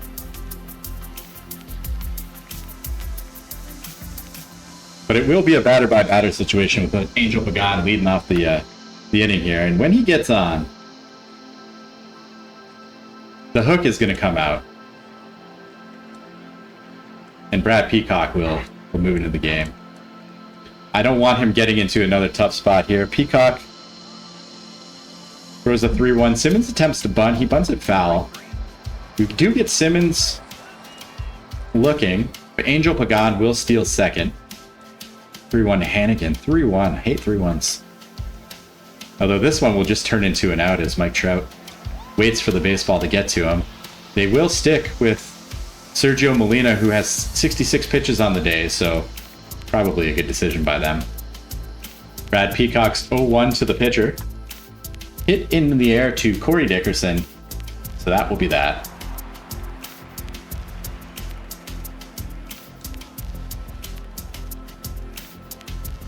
He didn't have a lot of stamina coming into this one.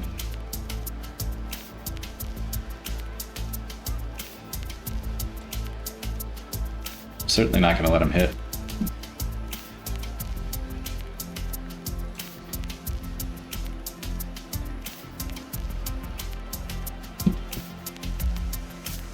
Oh, geez. Misclicking all over the place here. My goodness.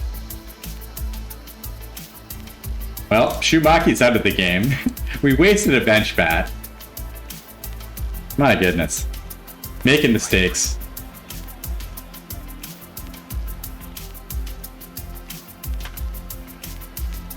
Well, I'll have to manage through my mistake. Alright, so Donaldson's on first. We've got Mike Trout hitting.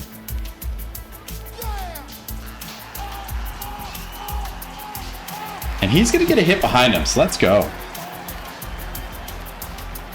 The only real, I mean, obviously that wastes a bench bat and that wastes a pitcher, so it's trouble for this game. But it's going to leave Gonzalez tired for the next game, which really sucks. So don't make mistakes. Don't misclick when you're managing games. It causes way too many problems.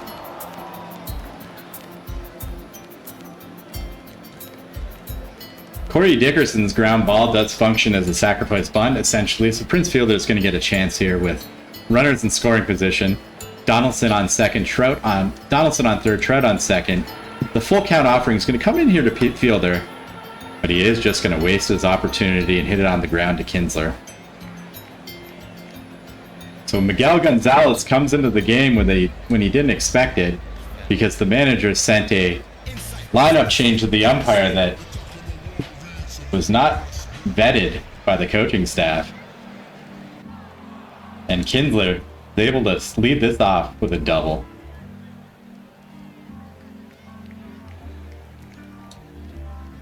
Alright, so Perkins now in a spot. We don't want this to get any worse than it is.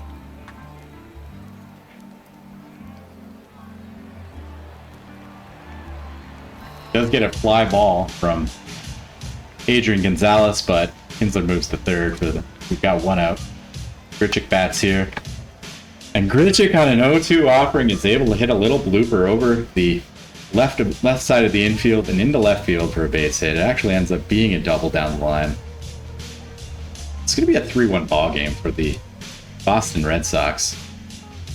It's already the best team in baseball, and when you're managing mistakes, it makes it a little bit more difficult, so got to make things easy on yourself.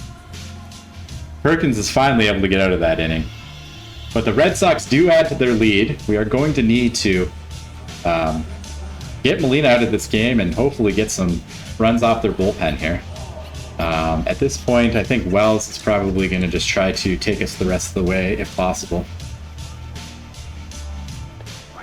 Unless we score some runs, then we're definitely going to hit for him if he comes up. We'll see what happens. Can't make any definitive declarations really at any point with the pitching staff, especially bullpens.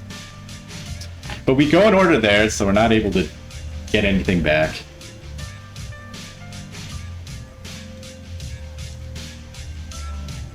Little DJ Shadow playing here on Groove Salad. I love this song.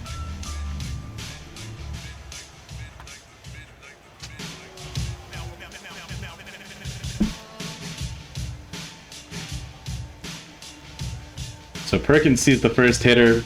He's not able to retire him. We're going to bring in Wells here.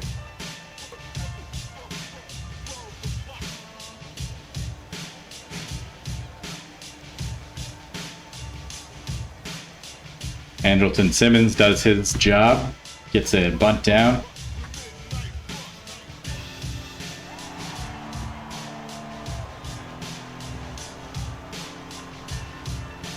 Hannigan is retired. Here's Miguel Sano. He's going to hit it in the air. Oh, and it will get over the head of Mike Trout.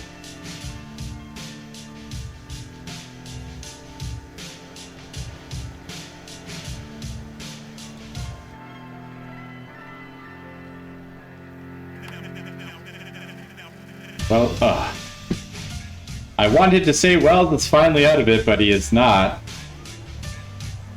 Josh Donaldson with the airmails his throw or something. I'm not sure exactly what happened with it, but it was not handled by fielder.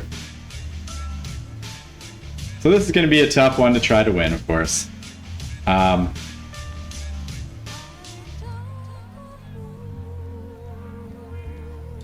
Lyles will pitch the 9th. Miguel Gonzalez gonna get a chance to hit here. I'm so sad that I probably just have to sit him the next game in the final game. And that game's going to be against Kershaw. That's too bad. Hopefully we get to pinch hit him at some point. Last bat on the bench, Justin Livingood's going to get a chance to hit. He will hit into a fielder's choice. Silver lining there is just we didn't see the double play. JD. So JD's got extra bases. It's only 5-2 now. We still have 4 outs to work with. And JD is in scoring position, so let's not write this game off yet. We've got the best hitter in baseball at the plate, who goes down on 3 pitches. And we've got one of our hot hitters behind him. Now this is a favorable hitters count. Dickerson gets a hold of one, but it will hang up there. Randall Grichuk hauls it in for the 3rd out of the inning. And Jordan Lyles will see Randall Grichuk, Chris Davis, and Adrian Beltre in the 9. His job is just to keep the game 5-2, give us a chance to get those 3 runs. This is Big Earl, the ally with the MP30 on Groove. Gets a couple quick strikeouts.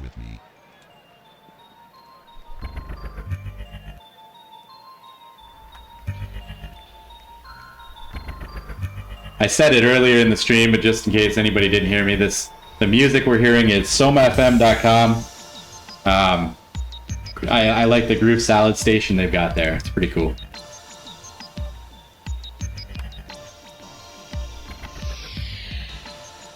Lyles gets out of it.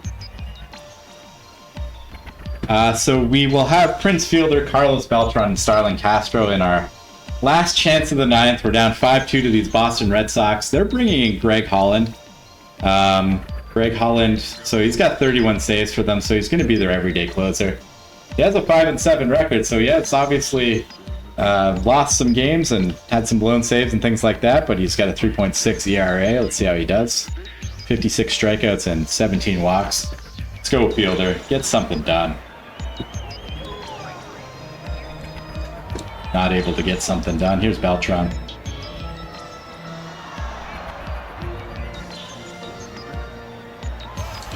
So our last chance of the game, Starlin Castro is going to hit with 2 outs. We're down 5-2 to the Red Sox. Holland's going to come home on a 3-1 offering. Castro gets a hold of it. That ball is deep in center field. Castro is trying to stretch a double into a triple, though. Randall Grichuk shows off the gun.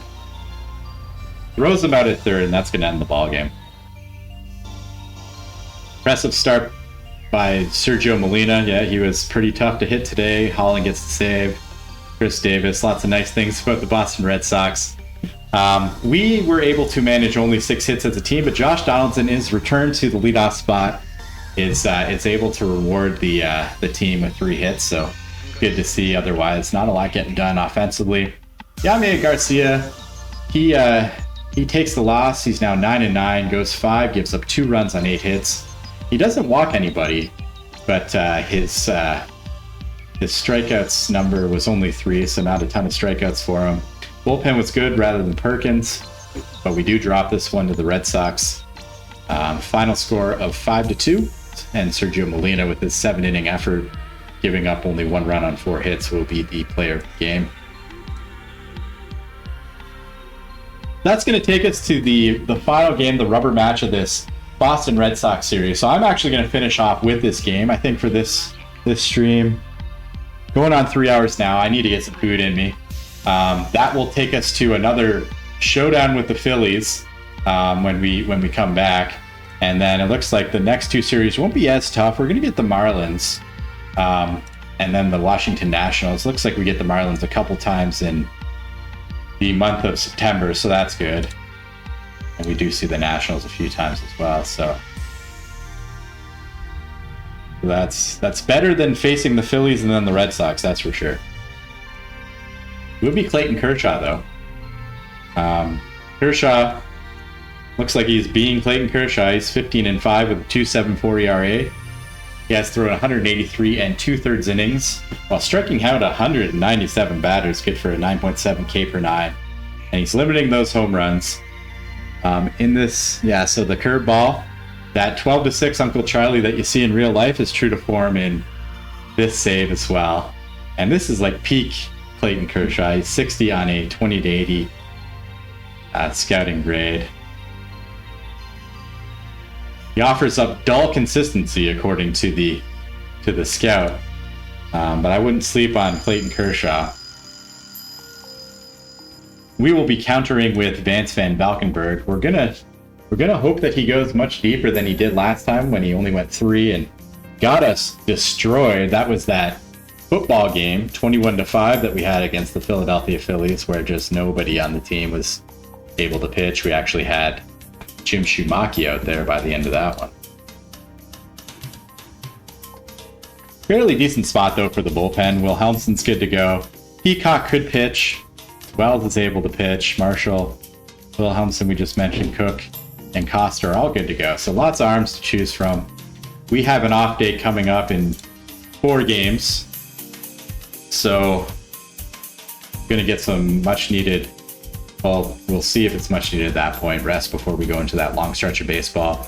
But as we mentioned earlier, once we get done the first game of the Philadelphia Phillies series in New York at Citi Field, we're going to be able to increase the rosters, and we can go all the way up to 40 players if we want to. Right now, we just have 30 players on our 40-man, so we'll see what we do. But bringing up guys like Leonis Martin's going to help in terms of if we need a run late, we can pinch run for him. He can play some outfield for us, and we're going to bring up some arms and see how that goes. We shouldn't run out of arms once we're able to expand the rosters. Let's move into this final game of the Boston Red Sox series here as we face the ace Clayton Kershaw. We're going to draw another 37,000 fan crowd, 37,593 for us here. JD will be back in that leadoff spot. Kershaw, the left-hander, we're going to try to be righty heavy as much as we can, but that's not going to stop us from having Corey Dickerson in the cleanup spot. And yeah, we do get burned a little bit by that misclick, unfortunately, late in the last game. We won't be able to use Miguel Gonzalez here. We do want him to be rested for the Phillies series anyway, so Shumaki will get another chance to start. Pay close attention where you're clicking. This is the only lesson to be learned there. Prince has not been really great lately. He's got the home run like 4 games ago, and then he's not lighting the world on fire. So that is going to mean that I'm going to give Matt Davidson a shot at first base today. Trying to decide what I want to do for cleanup. Yes, probably Beltran.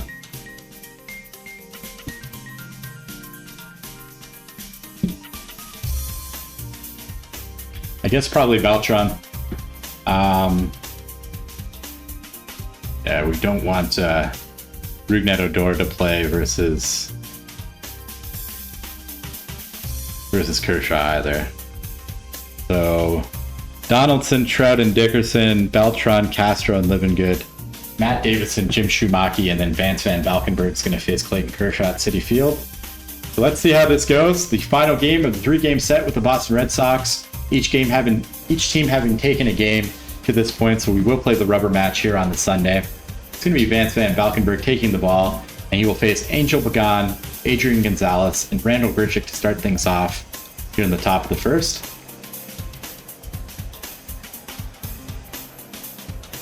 Nice sunny day, good to see.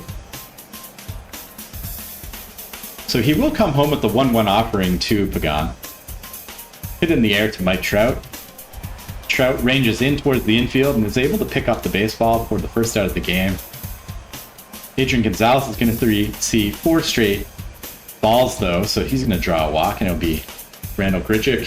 Grichuk hits it on the ground. Livingood gets it over to Starlin Castro for the first out of the inning, or the second out of the inning, and only 1 out, and not the double play, what I meant to refer to there. And there's the third out though. Van Valkenburg gets the strikeout. So Clayton Kershaw takes the mound for the Red Sox. It will be Donaldson, Trout, and Dickerson to lead things off here.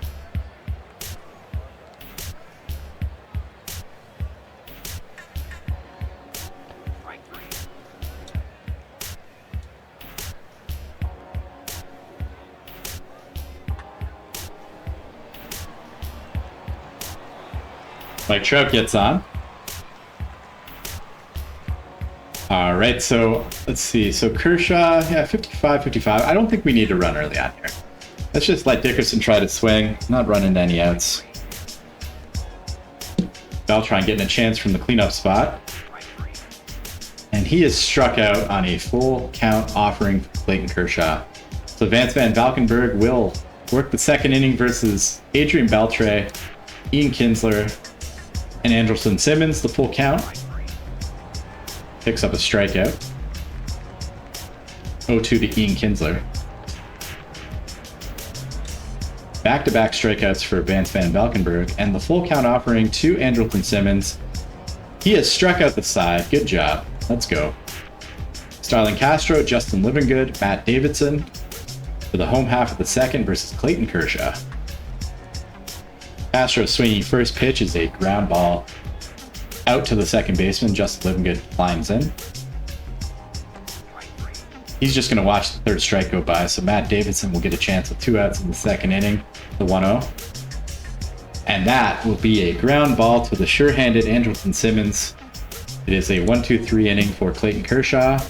Alex Juarez, Clayton Kershaw, and Angel Pagan for Vance Van Valkenburg in the top of the third. It'll pop up on the infield to start things off.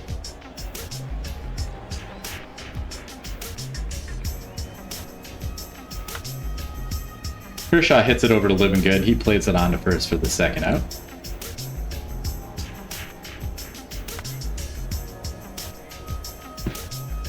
Angel Pagan is able to hit a ball in the left field for a base hit. I'm going to toss over a couple of times. Keep him honest. He goes anyway, but the ball is hit on the ground. Fielded by Castro and played on for the out, so nothing doing there for the Red Sox in the third, and it'll be Shumaki, Van Valkenburg, Josh Donaldson.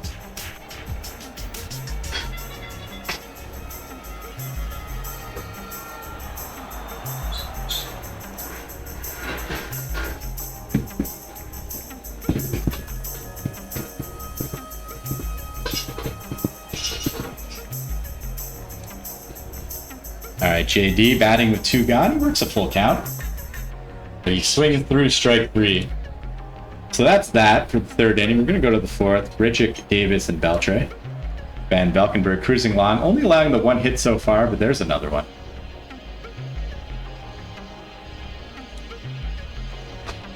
Grichuk will take his lead off first.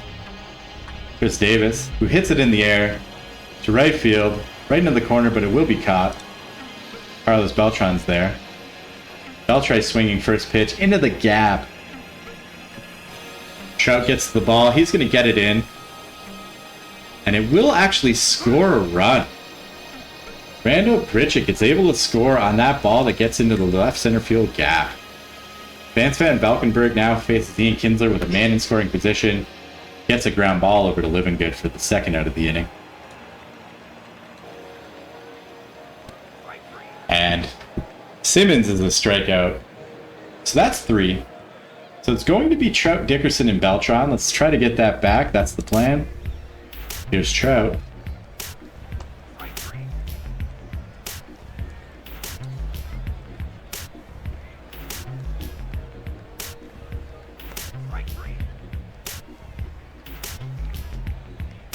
All right, so Beltran's going to bat with 2 outs. Kershaw having a good outing so far.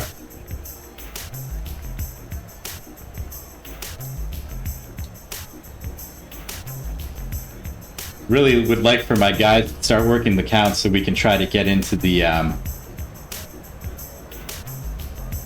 bullpen. Juarez goes down swinging, so Van Valkenburg's got his 6th strikeout quietly. Almost matching Kershaw pitch for pitch. And he gets Kershaw to ground into an out. But Starlin Castro makes his 15th error on the year. And Kershaw's standing on second base. Van Valkenburg gets another ground ball to Castro. This time Castro is able to handle it.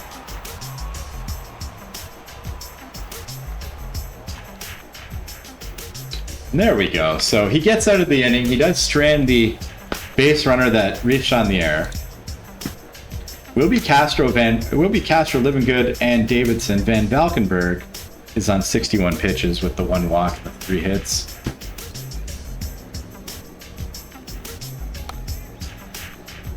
Castro shoots it out to right for an out.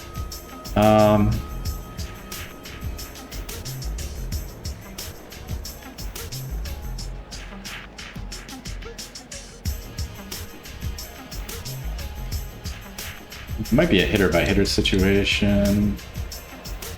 Wilhelmsen will start tossing e-baseball around. But Justin Livingood goes down swinging. Matt Davidson will be the last chance in the 5th for New York Mets unless he can get on base. But he won't be able to. We're going to go to the 6th. It'll be Grichuk, Davis, and Beltre. Van Valkenburg will continue to work here, but if he gets himself into trouble, Wilhelmsen's going to come in. 7 strikeouts now for Van Valkenburg. 3-1 to Davis. That will be a walk. 40 walks to go against his 134 strikeouts. Beltre was a hit last time.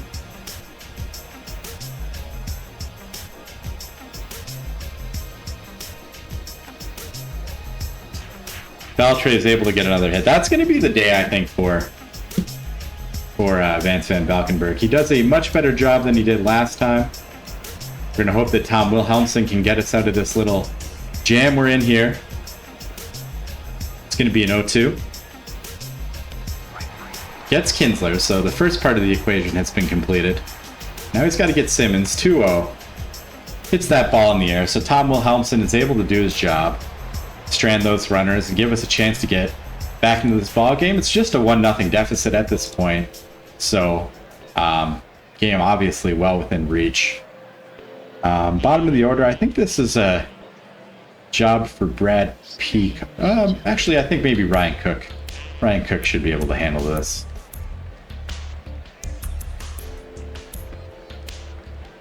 If I can avoid Peacock and then have him ready for the 3-gamer with the Phillies for the first game of that's a bonus for us. Dexter Fowler's going to get a pinch hitting opportunity here. Kershaw's got an 0-2 count against him, though. The 0-2 count versus Kershaw is deadly. Especially 2015. In 2015 real life, that was the season where Clayton struck out 300. I remember watching game 162. That's when he got that 300 strikeout. And Jimmy Rollins was given the guest manager spot for the day. He was manager for the day for Don Mattingly that day. And as soon as Clayton got, I think he needed like 6 or something. I think he ended up at 301, maybe 300. Rollins went out and gave him the hook. I'll never forget that. Donaldson going to hit here with 2 outs. Donaldson's going to hit the ball pretty well, but not deep enough, and it will be caught by the left fielder Davis. All right, Ryan Cook going to come in here. He will face Alex Suarez. Well, we'll see if he faces Kershaw. So Kershaw's only on 67 pitches, and he's got 9 strikeouts with just the 1 hit allowed. So probably we'll see Kershaw and then Angel Pagan in the 7th inning. The 2-1. That looks like it may drop in there for a base hit. Suarez is on. Just so this doesn't get too far. Oh, he's all the way cold. The Kershaw will bat. Going to try to get that bunt down. He is successful in doing so. So Angel Pagan here to face Ryan Cook with a man on second, 0-1. Right back to Cook. Cook's able to play it on to fielder to Davidson for the second out of the inning. Now this one will potentially score the second run of the game. And it will. Adrian Gonzalez is able to cash that in, so it's a 2-0 ball game for Clayton Kershaw and the Boston Red Sox. Randall Grichuk's going to bat with 2 outs and Adrian Gonzalez on first. Potentially I should have went to Peacock. As Cook is taken deep, so this is looking like a very, very tall order. Probably not going to be winning this. I'm actually going to just go like this.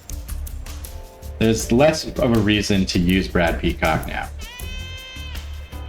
Chris Davis strikes out a lot, and he strikes out here. So that's that. Cook gets out of that. Well, it gets out of that. Cook gives up a 3 spot. Cook avoids me needing to use another reliever in the 7th, is what I should have said. Trout, Dickerson, and Beltran. We're just going to avoid Peacock here. I mean, this is... unless we tie the game or something. See what happens. Trout's going to get on base. Everything starts with a base runner. Dickerson.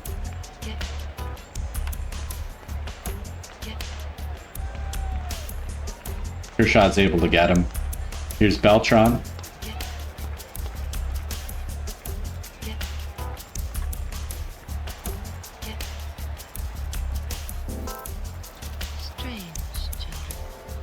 We don't want to run any outs right now. We need those base runners.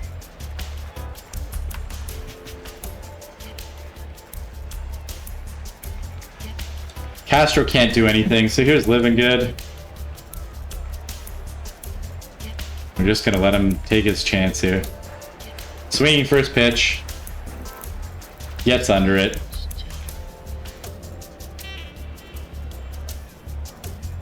So the Red Sox continue to lead 4-0 here in the Sunday game.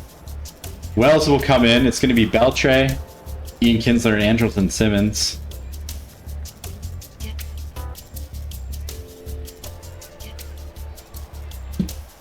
Good job by Wells to get the strikeout on the first hitter. You will likely walk Kinsler on the 3-0 pitch here.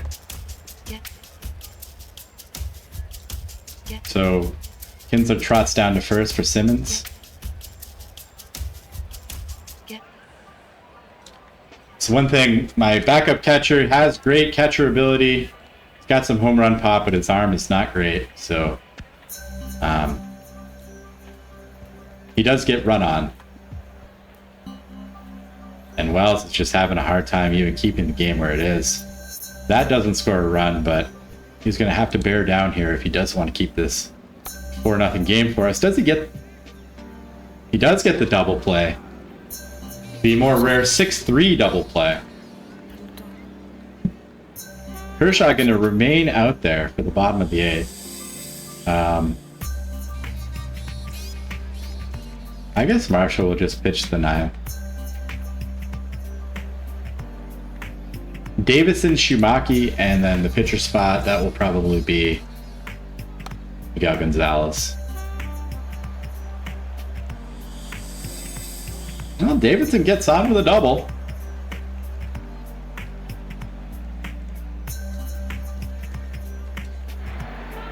Put the ball in the stands. But he's not able to do that, so one gone. Yeah, I'll just let Gonzalez hit. He's got a chance at a 2-run shot. 429 is a pinch hitter. And he's got at least one pinch hit home run that I can think of. Not there, though. So JD, as Davidson moves over to third, 1-2. That's that. Kershaw has his 10th strikeout on the day. Pain in the ass facing Clayton Kershaw. Sean Marshall's going to come in, just try to keep this game where it is. They keep Kershaw in the game. He's looking to get a complete game here.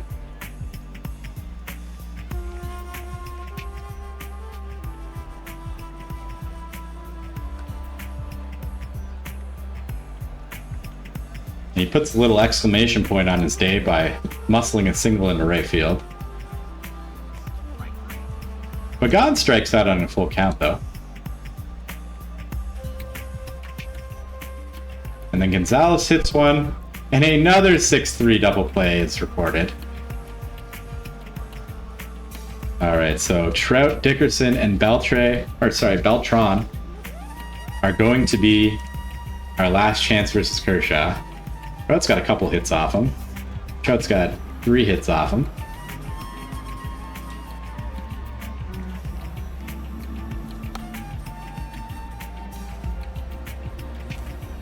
Dickerson can't quite poke it through the infield.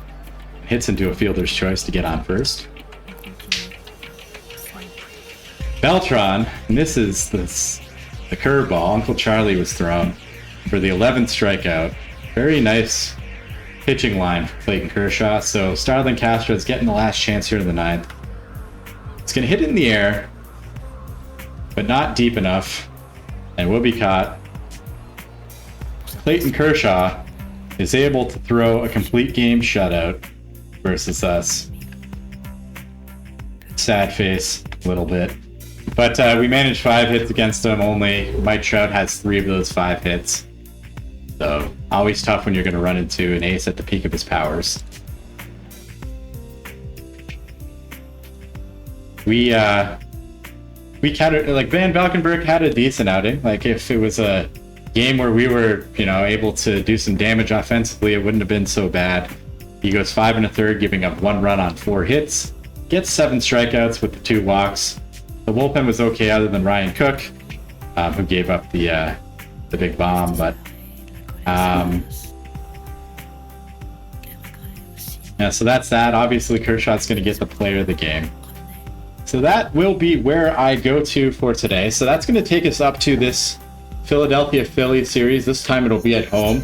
We're really hoping we have more success than when we were at Citizens Bank Park last week, where they took the first 3 of 4. For the month of August, that's going to bring us to a 17-10 record. So we are still having pretty strong month, 7 games over 500. Looking at the National League Eastern Division, we are 4.5 games up on the Philadelphia Phillies, who they took a loss also, actually. So, yeah, so they lose their series to San Diego. So, we are at 4.5 games up on them. So it does end up being a pretty big series. We will see them. This is the second last time we will see them. We're going to see them at the end of the month of September, going into October, back at Citizens Bank Park. So a couple big series will be happening coming up. But that big one is right in front of us at home, coming up next. So that's going to be it for me. We're going to stop at 78 and 52, so a good 26 games over 500. Feeling pretty good. Looking at the overall standings, the Red Sox are the best record in baseball after they do win the series 2 games out of 3 against us. But we're holding it down pretty good, and we're going to go into this Philadelphia Phillies series trying to at least win 2 of 3 or trying to sweep. Our bullpen will be in a decent spot going into it. Going to make sure we hit the save button here. We don't want to be forgetting to do that. But that's going to be it for me. I got to get some food in me. It's possible I'll come on later tonight, but most likely it'll be tomorrow afternoon around the same time. So yeah, if you're enjoying the content, really appreciate you hanging out. Remember to follow the stream if you do enjoy the content. That'll just kind of give you an idea of when I'm going back out live. And yeah, thanks again for hanging out. It's good streaming, and we'll talk to you later. Have a wonderful day.